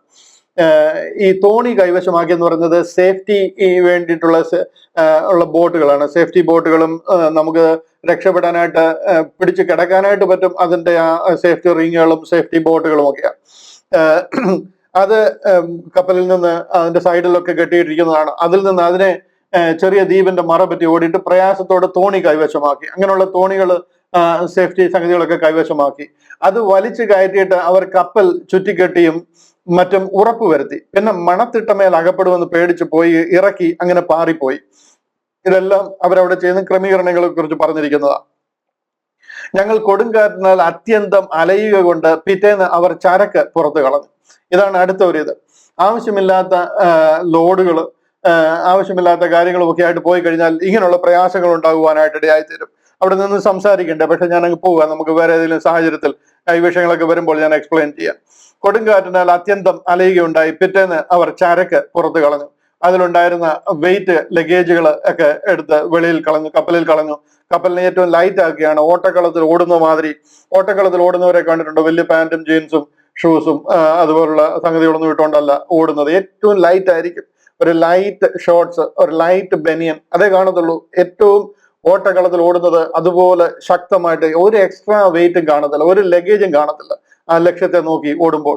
മൂന്നാം നാൾ അവർ സ്വന്തം കൈയാൽ കപ്പൽ കോപ്പും കടലിലിട്ട് കളഞ്ഞു. എല്ലാ സംഗതികളും കളഞ്ഞ് ഏറ്റവും ലൈറ്റ് ആകുകയാണ്, ഏറ്റവും പ്രയാസം കുറഞ്ഞ രീതിയിൽ കാര്യങ്ങൾ മുന്നോട്ട് പോകുവാനായിട്ട്. 20-ാമത്തെ വാക്യം, വളരെ നാളായിട്ട് സൂര്യനെയോ നക്ഷത്രങ്ങളെയോ കാണാതെയും വല്ലാത്ത കൊടുങ്കാറ്റ് അടിച്ചുകൊണ്ടിരിക്കിയാൽ ഞങ്ങൾ രക്ഷപ്പെടും എന്നുള്ള ആശയൊക്കെയും അറ്റുപോയി. ഒരുത്തർക്ക് പോലും രക്ഷിക്കപ്പെടും എന്നുള്ള ആശ അവർക്ക് പോയി. കാര്യം ആഴ്ചകളോളമായി മാസങ്ങളോളമായി കടലിലാണ്. സൂര്യനെ കണ്ടിട്ടില്ല. അതുപോലത്തെ ഭയങ്കര കാറ്റും മഴയും അതുപോലത്തെ തണുപ്പും അന്ധകാരവും ഇരുട്ടിൽ കൂടെയൊക്കെ പോയിക്കൊണ്ടിരിക്കുക. കടലാണെന്നുണ്ടെങ്കിൽ കോപിച്ചിട്ട് അതുപോലെ കടൽക്ഷോഭം പല സമയങ്ങളിലും ഇരിക്കിയാൽ ഞങ്ങൾ രക്ഷപ്പെടും എന്നുള്ള ആശയൊക്കെയും അറ്റുപോയി. അവർ വളരെ പട്ടിണി കിടന്ന ശേഷം പൗലോസ് അവരുടെ നടുവിൽ നിന്നുകൊണ്ട് പറഞ്ഞത്, പുരുഷന്മാരെ, എന്റെ വാക്ക് അനുസരിച്ച് ക്രേത്തയിൽ നിന്ന് നീക്കാതെയും ഈ കഷ്ടനഷ്ടങ്ങൾ സമ്പാദിക്കാതെയും ഇരിക്കേണ്ടതായിരുന്നു. ഞാൻ നിങ്ങളോട് പറഞ്ഞതാ, നിങ്ങൾ അങ്ങനെ ചെയ്യണമായിരുന്നു. പക്ഷെ നമ്മുടെ ഹിസ്റ്ററി നമുക്ക് തിരുത്താൻ പറ്റത്തില്ലല്ലോ. അതുകൊണ്ട് ചെയ്യേണ്ടതായിരുന്നു, അത് ശരി തന്നെ. പക്ഷെ ഇനി എന്ത് ചെയ്യാം? എങ്കിൽ ഇപ്പോൾ ധൈര്യത്തോടെ ഇരിപ്പാൻ ഞാൻ നിങ്ങളോട് അപേക്ഷിക്കുന്നു. കപ്പലിനല്ലാതെ നിങ്ങളിൽ ആരുടെയും പ്രാണന് ഹാനി വരികയില്ല. ഇതെനിക്ക് ദൈവം തന്നിരിക്കുന്ന അഷുറൻസ്. ഞാൻ സേവിച്ച് നിൽക്കുന്ന ദൈവം എന്നോട് പറഞ്ഞിരിക്കുന്ന കാര്യങ്ങൾ ഞാൻ നിങ്ങളോട് ഓൾറെഡി വിലക്കിയതാ. പക്ഷെ നിങ്ങൾ അത് കേൾക്കാതെ പോയി. ഇപ്പൊ കൂടെ ഞാൻ പറയുകയാണ്, ധൈര്യത്തോടെ ഇരിപ്പീൻ. ഞാൻ നിങ്ങളോട് അപേക്ഷിക്കുന്ന കപ്പലിനല്ലാതെ നിങ്ങളിൽ ആരുടെയും പ്രാണന് ഹാനി വരികയില്ല. എന്റെ ഉടയവനും ഞാൻ സേവിച്ചു വരുന്നവനുമായ ദൈവത്തിന്റെ ദൂതൻ ഈ രാത്രിയിൽ എന്റെ അടുക്കൽ നിന്നു. എന്നോട് ദൈവം അരുളി ചെയ്തിരിക്കുക, ഞാൻ സേവിച്ചു നിൽക്കുന്നവനും എന്റെ ഉടയവനുമായവൻ എന്നോട് അരുളി ചെയ്തിരിക്കുക, പൗലോസെ, നീ ഭയപ്പെടരുത്. നീ കൈസരുടെ മുമ്പിൽ നിൽക്കേണ്ടതാകുന്നു. നിന്നോടുകൂടെ യാത്ര ചെയ്യുന്നവരെയൊക്കെയും ദൈവം നിനക്ക് ദാനം ചെയ്തിരിക്കുന്നു എന്ന് പറഞ്ഞു. നിങ്ങൾ ഇതിൽ ചാടി പോവുകയോ നിങ്ങൾ ഏതെങ്കിലും രീതിയിൽ പോവുകയോ ചെയ്തു കഴിഞ്ഞാൽ നിങ്ങളുടെ രക്ഷ നിങ്ങൾ തന്നെ നശിപ്പിക്കുക. ദൈവം എന്നോട് അഷ്വർ ചെയ്തിരിക്കുകയാണ്, ഭയപ്പെടരുത്, നീ കൈസരുടെ മുമ്പിൽ നിൽക്കണം. അതായത് ഞാൻ റോമിൽ എത്തണം എന്നുള്ളത് ദൈവിക നിശ്ചയമാണ്. അതിനുവേണ്ടി ദൈവം എന്നെ അയച്ചിരിക്കുക. കഷ്ടപ്പാടുകളുണ്ട്, ഞാൻ ഈ കപ്പലിൽ ഉണ്ടെന്ന് പറഞ്ഞിട്ട് ദൈവം ഇവിടുത്തെ പ്രശ്നം മാറ്റിക്കളയത്തില്ല. നിങ്ങൾ ആ വിശ്വാസത്തിൽ ഉറയ്ക്കണം, ദൈവ സ്നേഹത്തിൽ നിങ്ങൾ ആയിരിക്കണം. ഇവിടെ പൗലോസ് ഈ കൂട്ടത്തിലുണ്ട്. ദൈവത്തിന്റെ കൃപയുണ്ടെന്ന് പറഞ്ഞിട്ട് ഇവിടുത്തെ കൊടുങ്കാറ്റ് മാറിപ്പോകത്തില്ല, ഇവിടുത്തെ ആ ഒരു ടർബുലൻസ് മാറിപ്പോകത്തില്ല, നിങ്ങളുടെ ജീവിതത്തിലെ പ്രയാസങ്ങൾ മാറിപ്പോകത്തില്ല. പക്ഷെ എന്നുണ്ടെങ്കിൽ അതിനെ ജയിക്കുവാൻ വേണ്ടുന്ന കൃപ ദൈവം നമുക്ക് തരും. അവന്റെ കൃപ എനിക്ക് മതി എന്ന് പറയുന്ന രീതിയിൽ ദൈവകൃപ അതിന്റെ മേലെ വ്യാപരിക്കും, നിങ്ങളെ പ്രൊട്ടക്ട് ചെയ്യും. നിന്നോട് കൂടെ യാത്ര ചെയ്യുന്നവരൊക്കെയും ദൈവം നിനക്ക് ദാനം ചെയ്തിരിക്കുന്നു എന്ന് പറഞ്ഞു. അതുകൊണ്ട് പുരുഷന്മാരെ, ധൈര്യത്തോടെ ഇരിപ്പീൻ. എന്നോട് അരുളി ചെയ്തതുപോലെ തന്നെ സംഭവിക്കും എന്ന് ഞാൻ ദൈവത്തെ വിശ്വസിക്കുന്നു. അടുത്ത വാക്യം, എങ്കിലും നാം ഒരു ദ്വീപിന്മേൽ മുട്ടി വീഴേണ്ടതാകുന്നു.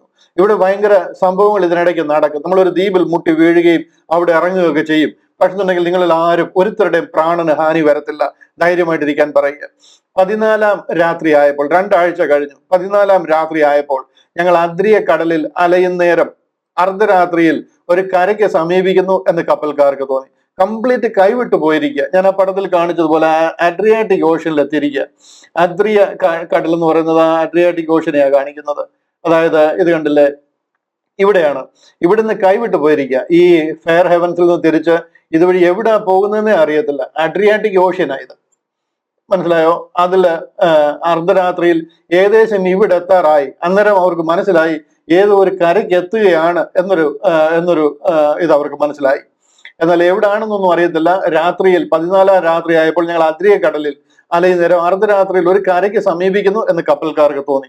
ഏകദേശം ഒരു ഐഡിയ തോന്നി, ഏതോ ഒരു കര അടുക്കുന്നത് പോലെ അവർക്ക് തോന്നി. എല്ലാവരും പ്രാർത്ഥിച്ചുകൊണ്ടിരുന്നു. അവർ ഈയം ഇട്ടു, 20 മാറെന്ന് കണ്ടു. കുറെ അപ്പുറം പോയിട്ട് വീണ്ടും ഈയം ഇട്ടു, 15 മാറെന്ന് കണ്ടു. ഒരു മാറെന്ന് പറഞ്ഞു ഇങ്ങനെ കൈ ഇങ്ങനെ വെച്ച് കഴിഞ്ഞാൽ ഇതിനെ മാറെന്ന് പറഞ്ഞു. ഒരു മാറെന്ന് പറഞ്ഞാൽ 6 അടിയാണ്, 6 അടി. ഇവിടെ 20 മാറെന്ന് പറഞ്ഞു കഴിഞ്ഞാൽ 6 2 12 120 അടിയാണ്. 120 ഫീറ്റ് ആഴമുണ്ടെന്ന് കണ്ടു. പിന്നെ കുറെ കൂടെ പോയി കഴിഞ്ഞപ്പോഴത്തേന് അടുത്ത ഒരു പ്രാവശ്യം കൂടെ അടുത്ത ഒരു ഈയം ഇട്ടു. ഈയം ഇടുക എന്ന് പറഞ്ഞാൽ നൂലിൽ ഇങ്ങനെ ഈയ ഉണ്ട കെട്ടിയിരിക്കുന്ന ഒരു നൂലാണ്. അത് ഇട്ട് കഴിയുമ്പോഴത്തേന് വെള്ളത്തിലേക്ക് പോയി അതിന്റെ നീളം എത്ര നമുക്കറിയാം. അടുത്തടുത്ത് ചെന്ന് കഴിയുമ്പോഴത്തേന് 90, അടുത്തടുത്ത് ചെന്ന് കഴിഞ്ഞപ്പോഴത്തേന് 15 മാറെന്ന് കണ്ടു. ഇത് 90 അടിയാണ്. അതായത് കരയോട് അടുക്കുകയാണ്, എവിടെയോ കര ഇതിനടുത്തുണ്ട് എന്ന് അവർക്ക് മനസ്സിലായി. ആ പാറ സ്ഥലങ്ങളിൽ അകപ്പെടുമെന്ന് പേടിച്ചിട്ട് അവർ അമരത്ത് നിന്ന് 4 നങ്കൂരം ഇട്ടു നേരം വെളുപ്പാൻ ആഗ്രഹിച്ചുകൊണ്ടിരുന്നു. ഇതൊക്കെ നിങ്ങൾക്ക് മനസ്സിലാകുന്നുണ്ടെന്ന് ഞാൻ വിശ്വസിക്കുന്നു. അമരത്ത് നിന്ന് നങ്കൂരം ഇടുന്നത് രാത്രിയിൽ അലഞ്ഞു പോയി ഏതിലും പാറയിൽ തട്ടി കപ്പൽ തകരാതിരിക്കാൻ വേണ്ടിയിട്ട്. എന്നാൽ കപ്പൽക്കാർ കപ്പൽ വിട്ട് ഓടിപ്പോകുവാൻ വിചാരിച്ച് അണിയത്ത് നിന്ന് നങ്കൂരം ഇടുവാൻ പോകുന്നു എന്നുള്ള ഭാവത്തിൽ തോണി കടലിൽ ഇറക്കി. ഇവിടെ വേറൊരു നമ്പർ നടക്കുക. അതായത് ഈ കപ്പൽക്കാരെന്ന് പറയുന്നത് കപ്പലിന്റെ ഉത്തരവാദിത്തപ്പെട്ടവർ, അത് ഓടിക്കുന്നവരും അതിലെ ജീവനക്കാരും അതിലെ വേണ്ടപ്പെട്ടവരും ഒക്കെയാണ്. അവര് നൈസായിട്ട് കപ്പൽ വിട്ട് അവിടുന്ന് ഇറങ്ങാനായിട്ട് നോക്കുക. അതായത് അവർക്ക് മനസ്സിലായി കര എവിടെയോ അടുക്കുന്നുണ്ട്, ഇവിടെ കയ്യിൽ അവർക്ക് ആ സേഫ്റ്റി ബോട്ടുകളുണ്ട്, അതുമായിട്ട് വെള്ളത്തിൽ ചാടിക്കഴിഞ്ഞാൽ അവർക്ക് രക്ഷപ്പെടാം. അവരെങ്ങനെയും രക്ഷിക്കപ്പെടും, ഇവര് വെള്ളത്തിൽ കിടന്നോട്ട് എന്ന് വിചാരിച്ച് ചാടി പോകാൻ നോക്കുക. കപ്പൽക്കാരെ കപ്പൽ വിട്ട് ഓടിപ്പോകുവാൻ വിചാരിച്ചിട്ട് അണിയത്ത് നിന്ന് നങ്കൂരം ഇടുവാൻ പോകുന്നു എന്നുള്ള ഭാവത്തിൽ തോണി കടലിലിറക്കി. മനസ്സിലായോ? അവരുടെ കയ്യിലുണ്ടായിരുന്ന ബോട്ട് കൊണ്ട് പോയിട്ട് അണിയത്ത് നിന്നിട്ട് നങ്കൂരം ഇടാൻ എന്നുള്ള ഭാവത്തിലാണ് ഇവർ തോണിയുമായിട്ട് വെള്ളത്തിൽ ഇറങ്ങുന്നത്. പക്ഷെ നമ്മുടെ പോളിന് അത് മനസ്സിലായി, ഇവർ കടക്കാനുള്ള പണിയാണ് ചെയ്യുന്നത് എന്നുള്ളത് മനസ്സിലായി. ശരിക്കും ഇതുപോലെ എന്തെങ്കിലും സംഗതി ഉണ്ടായി കഴിഞ്ഞാൽ അവസാനത്തെ യാത്രക്കാരനെ അവരെ രക്ഷിച്ചിട്ട് അതിലെ ജീവനക്കാർ രക്ഷപ്പെടാനായിട്ട് ശ്രമിക്കത്തുള്ളൂ. ഈ ഫ്ലൈറ്റിലാണെങ്കിലും ഒക്കെ എന്തെങ്കിലും പ്രോബ്ലം ഉണ്ടായി കഴിഞ്ഞാൽ ആ എയർ ഹോസ്റ്റസ്മാർ ആദ്യം രക്ഷപ്പെട്ട് കളയത്തില്ല. അവസാനത്തെ ആളിനെ വരെ രക്ഷിച്ചതിന് ശേഷമേ അവർ രക്ഷപ്പെടാനുള്ള കാര്യം നോക്കത്തുള്ളൂ എന്ന് പറഞ്ഞതുപോലെയാണ് ഇവരും ചെയ്യേണ്ടത്. പക്ഷെ ഇവർ നേരെ ഓപ്പോസിറ്റ് ആണ്. കപ്പൽക്കാർ കപ്പൽ വിട്ട് ഓടിപ്പോകാൻ വിചാരിച്ച് അണിയത്ത് നിന്ന് നങ്കൂരം ഇടുവാൻ പോകുന്നു എന്നുള്ള ഭാവത്തിൽ തോണി കടലിലിറക്കി. അപ്പോൾ പൗലോസ് ശതാധിപനോടും പടയാളികളോടും ഇവർ കപ്പലിൽ താമസിച്ചല്ലാതെ നിങ്ങൾക്ക് രക്ഷപ്പെടുവാൻ കഴിയുന്നതല്ല എന്ന് പറഞ്ഞു. അവരെ വിടരുത്. അവർ കപ്പലിൽ ഇല്ല എന്നുണ്ടെങ്കിൽ നമ്മൾ ആരും രക്ഷപ്പെടത്തില്ല. അതുകൊണ്ട് അവർ ചാടിപ്പോകാൻ അവരെ അനുവദിക്കല്ലെന്ന് പറഞ്ഞു. പടയാളികൾ തോണിയുടെ കയറ് അറുത്ത് അത് വീഴിച്ചു കളഞ്ഞു. അങ്ങനെ വന്നു കഴിഞ്ഞപ്പോഴത്തേന് അവരതിന്റെ കയർ കട്ട് ചെയ്ത് കളഞ്ഞു. അതായത് തോണി വെള്ളത്തിൽ പോയി ഇനിയിപ്പോ അവർക്കും ഇറങ്ങാൻ പറ്റത്തില്ല. നേരം വെളുക്കാറായപ്പോൾ പൗലോസ് എല്ലാവരോടും ഭക്ഷണം കഴിക്കേണ്ടതിന് അപേക്ഷിച്ചു. നിങ്ങൾ ഒന്നും ഭക്ഷിക്കാതെ കാത്തുകൊണ്ട് പട്ടിണി കിടക്കുന്നത് ഇന്ന് 14 ദിവസമാകുന്നുവല്ലോ എന്ന് പറഞ്ഞു. എത്ര നാളായിട്ട് ആഹാരം കഴിച്ചിട്ടില്ല, കഴിക്കാനുണ്ട് പക്ഷെ ആർക്കും കഴിക്കാൻ പറ്റത്തില്ല. ആ ഒരു സ്ഥിതിയിലായിരിക്കുക. ഇവരിപ്പോ എവിടെയെങ്കിലും അടുത്ത് കഴിഞ്ഞാൽ ഇവർക്ക് നീന്തിപ്പാൻ കപ്പലില്ല. ഇപ്പൊ തന്നെ കപ്പൽ ആ തോണികൾ കട്ട് ചെയ്ത് വെള്ളത്തിൽ കളഞ്ഞു. കാര്യം കപ്പൽ യാത്രക്കാർ രക്ഷപ്പെടാൻ നോക്കിയത് കൊണ്ട് അങ്ങനെ ഉണ്ടാകാതിരിക്കാൻ അതിനെ കട്ട് ചെയ്ത് വെള്ളത്തിൽ കളഞ്ഞിരിക്കുക. അപ്പൊ ഇനി ഇവർ രക്ഷപ്പെടാൻ പറ്റത്തില്ല. കപ്പൽ എവിടെയെങ്കിലും അടുത്താലേ ഇവർക്ക് ഇനി രക്ഷപ്പെടാൻ പറ്റത്തുള്ളൂ. അതുകൊണ്ട് ആഹാരം കഴിക്കാൻ പറയുക. നിങ്ങൾ ഒന്നും ഭക്ഷിക്കാതെ കാത്തുകൊണ്ട് പട്ടിണി കിടക്കുന്നത് ഇന്ന് 14 ദിവസമാകുന്നല്ലോ എന്ന് പറഞ്ഞു. അതുകൊണ്ട് ആഹാരം കഴിക്കണമെന്ന് ഞാൻ നിങ്ങളോട് അപേക്ഷിക്കുന്നു. അത് നിങ്ങളുടെ രക്ഷയ്ക്കുള്ളതല്ലോ. നിങ്ങളിൽ ഒരുത്തന്റെ തലയിലെ ഒരു രോമം പോലും നഷ്ടമാകുകയില്ല നിശ്ചയം എന്ന് പറഞ്ഞു. അത്രയ്ക്ക് ഒരു അഷ്വേർഡ് ആണ്, ഒരു പദ്ധതിയാണ് ദൈവം പറയുന്നത്. ഇവിടെ പറയുന്നുണ്ടല്ലോ, നിങ്ങൾക്ക് ഒരാപത്തും വരത്തില്ല, നിങ്ങളുടെ തലയിലെ ഓരോ മുടികൾ വരെ എണ്ണിയിരിക്കുക. ഇതുപോലാണ് നമ്മുടെ ഓരോരുത്തരുടെയും കാര്യം. ഇതൊരു കഥ കേൾക്കുന്ന മാതിരി കേൾക്കരുത്. നമ്മുടെ ജീവിതവുമായിട്ട് ഇതിനെ ഒന്ന് കമ്പയർ ചെയ്യണം. ദൈവം നമുക്കൊരു ആപത്തും വരുത്താതെ നമ്മുടെ തലയിലെ ഓരോ മുടികൾ വരെ എണ്ണിയിരിക്കുന്നു എന്ന് പറയുമ്പോൾ അതിലെ ഏതെങ്കിലും ഒരു മുടി നിലത്ത് വീണ് പോയി കഴിഞ്ഞാൽ എത്രാമത്തെ മുടിയാണ് നിലത്ത് വീണതെന്ന് വരെ ദൈവത്തിന് അറിയാം. ഹല്ലേലൂയ. നമ്മുടെ തലയിൽ ടോട്ടൽ എത്ര മുടി ഉണ്ടെന്ന് അറിയാവുന്നതല്ല, നിന്റെ തലയിലെ തലമുടികൾ വരെയും എണ്ണപ്പെട്ടിരിക്കുന്നു എന്ന് പറയുമ്പോൾ നമ്മുടെ തലയിൽ എത്ര മുടികൾ ഉണ്ടെന്ന് അറിയാവുന്നത് മാത്രമല്ല, അതിലെ ഒരെണ്ണം നിലത്ത് വീണാൽ എത്രാമത്തെ മുടിയാണ് വീണതെന്ന് വരെ ദൈവത്തിന് അറിയാം. അത്രയ്ക്ക് പ്രിസൈസ് ആയിട്ട് അഷ്വേർഡ് പദ്ധതിയിലാണ് നമ്മളായിരിക്കുന്നത്. തലയിലെ ഒരു രോമം പോലും നഷ്ടമാകുകയില്ല നിശ്ചയം എന്ന് പറഞ്ഞു. ഇങ്ങനെ പറഞ്ഞിട്ട് അപ്പമെടുത്ത് എല്ലാവരും കാണുക, ദൈവത്തെ വാഴ്ത്തിയിട്ട് നുറക്കി തിന്നു തുടങ്ങി. പ്രാർത്ഥിച്ച ദേവതന്മാരുടെ രീതിയാണ്. കഴിക്കുന്നതിന് മുമ്പായിട്ട് പ്രാർത്ഥിച്ച് വാഴ്ത്തി ദൈവത്തെ സ്തുതിച്ചിട്ടാണ് അവർ ആഹാരം കഴിക്കുന്നത്. അങ്ങനെ കഴിച്ചു തിന്നു തുടങ്ങി. അപ്പോൾ എല്ലാവരും ധൈര്യപ്പെട്ട് ഭക്ഷണം കഴിച്ചു. ഒരു ദൈവദാസൻ അങ്ങനെ ചെയ്യുന്നത് കാണുമ്പോൾ അതിനെ ഫോളോ ചെയ്യാനായിട്ട് ജനമുണ്ടായിരിക്കും. ഇവിടെ നിന്നൊക്കെ നമുക്ക് നല്ല ലെസണുകൾ പഠിക്കാനുണ്ട്. അടുത്ത ആഴ്ചയിൽ നമ്മുടെ സമയം തീർന്നു. അടുത്ത ആഴ്ചയിലേക്ക് കയറുമ്പോൾ ഞാൻ അതിനെ പെട്ടെന്ന് ഒന്ന് റാപ്പ് അപ്പ് ചെയ്യുമ്പോൾ അത് എക്സ്പ്ലെയിൻ ചെയ്യാം. കപ്പലിൽ ഞങ്ങൾ ആകെപ്പാടെ 276 ആൾക്കാരുണ്ടായിരുന്നു. 276 പേരുണ്ട് കപ്പലിൽ, 2-3 അല്ല. പോളും 4-5 പട്ടാളക്കാർ മാത്രം 276 ആളുണ്ട് ആ കപ്പലിൽ. അത്രയും പേരും കൊണ്ടാണ് പോകുന്നത്. അവർ തിന്ന് തൃപ്തി വന്ന ശേഷം ധാന്യം കടലിൽ കളഞ്ഞ് കപ്പലിന്റെ ഭാരം കുറച്ചു. അങ്ങനെ കപ്പലിന്റെ വെയിറ്റ് കുറച്ചിട്ട് വീണ്ടും പോവുകയാണ്. വെളിച്ചമായപ്പോൾ ഇന്ന ദേശമെന്ന് അവർ അറിഞ്ഞില്ല എങ്കിലും കരയുള്ള ഒരു തുറ കണ്ടു. കഴിയുമെങ്കിൽ അതിലേക്ക് ഓടിക്കണം എന്ന് ഭാവിച്ചു. അവർക്ക് മനസ്സിലായി ഒരു കര കാണുന്നു, അവിടേക്ക് ചെന്ന് ചേരണമെന്നുള്ളത്. നങ്കൂരം അറത്തു, കടലിൽ വിട്ട് ചുക്കാന്റെ കെട്ടുമഴിച്ച് പെരുമ്പായി കാറ്റിന് അഭിമുഖമായി കൊടുത്തു. കരയ്ക്ക് നേരെ ഓടി, നേരെ അങ്ങോട്ട് പോവുകയാണ്. കടലിൽ കൂടി ഒരു സ്ഥലത്തിന്മേൽ ചെന്നു കയറുകയാൽ കടലിന്മേൽ ചെന്ന് കയറുകയാൽ കപ്പൽ അടിഞ്ഞ് അണിയം ഉറച്ച് ഇളക്കമില്ലാതെയായി. അമരം തിരയുടെ കേമത്താൽ ഒടിഞ്ഞുപോയി, മുഴുവൻ ഒടിഞ്ഞ് നാശമായി പോയി. അവിടെ ചെന്ന് കരയ്ക്ക് അതിന്റെ അടിവശം ചെന്ന് ഇടിച്ചിട്ട് അത് അനങ്ങാൻ പറ്റാത്ത രീതിയിൽ അമരം തിരയുടെ കേമത്താൽ ഒടിഞ്ഞുപോയി. തിര അതുപോലുള്ള തിര, അതിന്റെ കേമത്താൽ അത് ഒടിഞ്ഞുപോയി എന്ന് പറയാം. കപ്പല് അവിടെ നിന്നുപോയി, ഇനിയിപ്പോ അങ്ങോട്ടും അനങ്ങത്തില്ല. തടവുകാരിൽ ആരും നീന്തി പോകാതിരിക്കാൻ അവരെ കൊല്ലണം എന്ന് പടയാളികൾ ആലോചിച്ചു. കാര്യം ഇതിനകത്തിൽ ഏതെങ്കിലും ഒരു തടവുകാരൻ നഷ്ടപ്പെട്ടു പോയിട്ടുണ്ടെങ്കിൽ ഈ പടയാളികളെ എണ്ണി കൊന്നുകളയും. ഈ പടയാളികളെ കൊന്നുകളയും, അതാണ് അവരുടെ ശിക്ഷ. അതുകൊണ്ട് ഇവരാരും നഷ്ടപ്പെടാൻ പാടില്ല. അവിടുന്ന് കൊടുത്തു വിട്ടിരിക്കുന്നതിന്റെ ലിസ്റ്റ് ഉണ്ട്. അതിൽ ആരെങ്കിലും കുറഞ്ഞു പോയിട്ടുണ്ടെങ്കിൽ പടയാളികളെ കൊന്നുകളയും. അതുകൊണ്ട് ഈ തടവുകാരിൽ ആരും നീന്തി ഓടി പോകാതിരിക്കാൻ അവരെ കൊല്ലണം എന്ന് പടയാളികൾ ആലോചിച്ചു. അങ്ങനെയാണെന്നുണ്ടെങ്കിൽ പോളിനെ കൊന്നുകളയും. ശതാധിപനോ പൗലോസിനെ രക്ഷിപ്പാൻ ഇച്ഛിച്ചിട്ട്, ശതാധിപൻ ഇതിനോടകത്ത് പൗലോസിന്റെ മേൽ വ്യാപരിക്കുന്ന ദൈവിക ശക്തിയും പൗലോസിലൂടെ ദൈവം ചെയ്യുന്ന പ്രവൃത്തികളും താൻ പറയുന്നതൊക്കെ നടക്കുന്നത് കണ്ടു കഴിഞ്ഞപ്പോൾ ആ ശതാധിപൻ ആദ്യം മുതലേ പൗലോസിൽ ഒരു വിശ്വാസം ഉണ്ടായിരുന്നു. അതുകൊണ്ട് പോളിനെ രക്ഷിപ്പാൻ കഴിയുമെങ്കിൽ എന്ന് ഇച്ഛിച്ചിട്ട് അവരുടെ താല്പര്യം തടുത്തു. ആരെയും കൊല്ലണ്ട എന്ന് പറഞ്ഞു. നീന്തുവാൻ കഴിയുന്നവർ ആദ്യം ചാടി കരയ്ക്ക് പറ്റുവാനും ശേഷമുള്ളവർ പലകമേലും കപ്പലിന്റെ കണ്ണങ്ങളുടെ മേലുമായി എത്തുവാനും കൽപ്പിച്ചു. ഇങ്ങനെ എല്ലാവരും കരയിലെത്തി രക്ഷപ്പെടുവാൻ സംഗതി വന്നു. എന്തിനാ ഈ പലകമേലും കപ്പലിന്റെ കണ്ണങ്ങളുടെ മേലും ഒക്കെ കയറുന്നത്? അവിടുന്ന് രക്ഷാബോട്ടില്ലേ, ഈ രക്ഷാബോട്ടാണ് കുറെ മുമ്പേ അവർ ഉപയോഗിക്കാൻ തുടങ്ങിയപ്പോൾ അതിനെ കട്ട് ചെയ്ത് വെള്ളത്തിൽ കളഞ്ഞു എന്ന് പറഞ്ഞില്ലേ, ആ സംഗതി ഇല്ല. അപ്പൊ അതുകൊണ്ടാണ് ഇപ്പൊ പലകമേലും കപ്പലിന്റെ ഒടിഞ്ഞ കഷ്ണത്തിന്മേലും ഒക്കെ പിടിച്ച് നീന്തി കരയിൽ കയറാൻ പറയുക. ഇങ്ങനെ എല്ലാവരും കരയിലെത്തി രക്ഷിക്കപ്പെടുവാൻ സംഗതി വന്നു. 27-ാമത്തെ അധ്യായം അവിടെ തീരുക. ഇത് കഴിഞ്ഞിട്ട് നമ്മൾ 28-ാമത്തെ അധ്യായത്തിലോട്ട് കടക്കുമ്പോൾ മെലീത്തയിൽ നിന്നും 3 മാസം കഴിഞ്ഞിട്ട് ഒരു അലക്സാണ്ട്രിയ കപ്പലിൽ കയറി സിറാക്കൂസെന്നും റെഗ്യോനും പുത്യോലിയിലും ഒക്കെ അവിടെ നിന്നും റോമിലേക്ക് പോൾ എത്തിച്ചേരുന്ന ഒരു ഭാഗം നമുക്ക് കാണുവാനായിട്ട് കഴിയും. ഒരു യാത്രാ വിവരണമാണെങ്കിലും വളരെ കാര്യങ്ങൾ ഇതിൽ നിന്നും പഠിക്കുവാനായിട്ടുണ്ട്. നിങ്ങൾക്ക് ഏകദേശ ഐഡിയ ഇതിനെക്കുറിച്ച് കിട്ടിയെന്ന് ഞാൻ വിശ്വസിക്കുന്നു. തീർച്ചയായിട്ടും ഇത് വീണ്ടും പഠിക്കുകയും ധ്യാനിക്കുകയും ഒക്കെ ചെയ്യുമ്പോൾ നിങ്ങളോട് പേഴ്സണലായിട്ട് ദൈവത്തിന് ഇതിൽ നിന്ന് എന്ത് സംസാരിക്കാനുണ്ടോ അത് ദൈവം നമ്മെ അറിയിക്കുവാനായിട്ട് ഇടയായിത്തീരും. ഹല്ലേലൂയ. ദൈവം നമ്മളെ ധാരാളമായിട്ട് സഹായിക്കട്ടെ. അടുത്ത ഒരാഴ്ച ഇത് ഞാൻ ഒന്നുകൂടെ റീക്യാപ്പ് ചെയ്ത് ഒന്നുകൂടെ റാപ്പപ്പ് ചെയ്തിട്ട് അടുത്ത അധ്യായത്തിലേക്ക് കടക്കുകയും 28-ാമത്തെ അധ്യായം ചിന്തിക്കുകയും ചെയ്യാം എന്ന് കർത്താവിൽ ആഗ്രഹിക്കുന്നു. ദൈവം നമ്മളെ ധാരാളമായിട്ട് സഹായിക്കുമാറാകട്ടെ.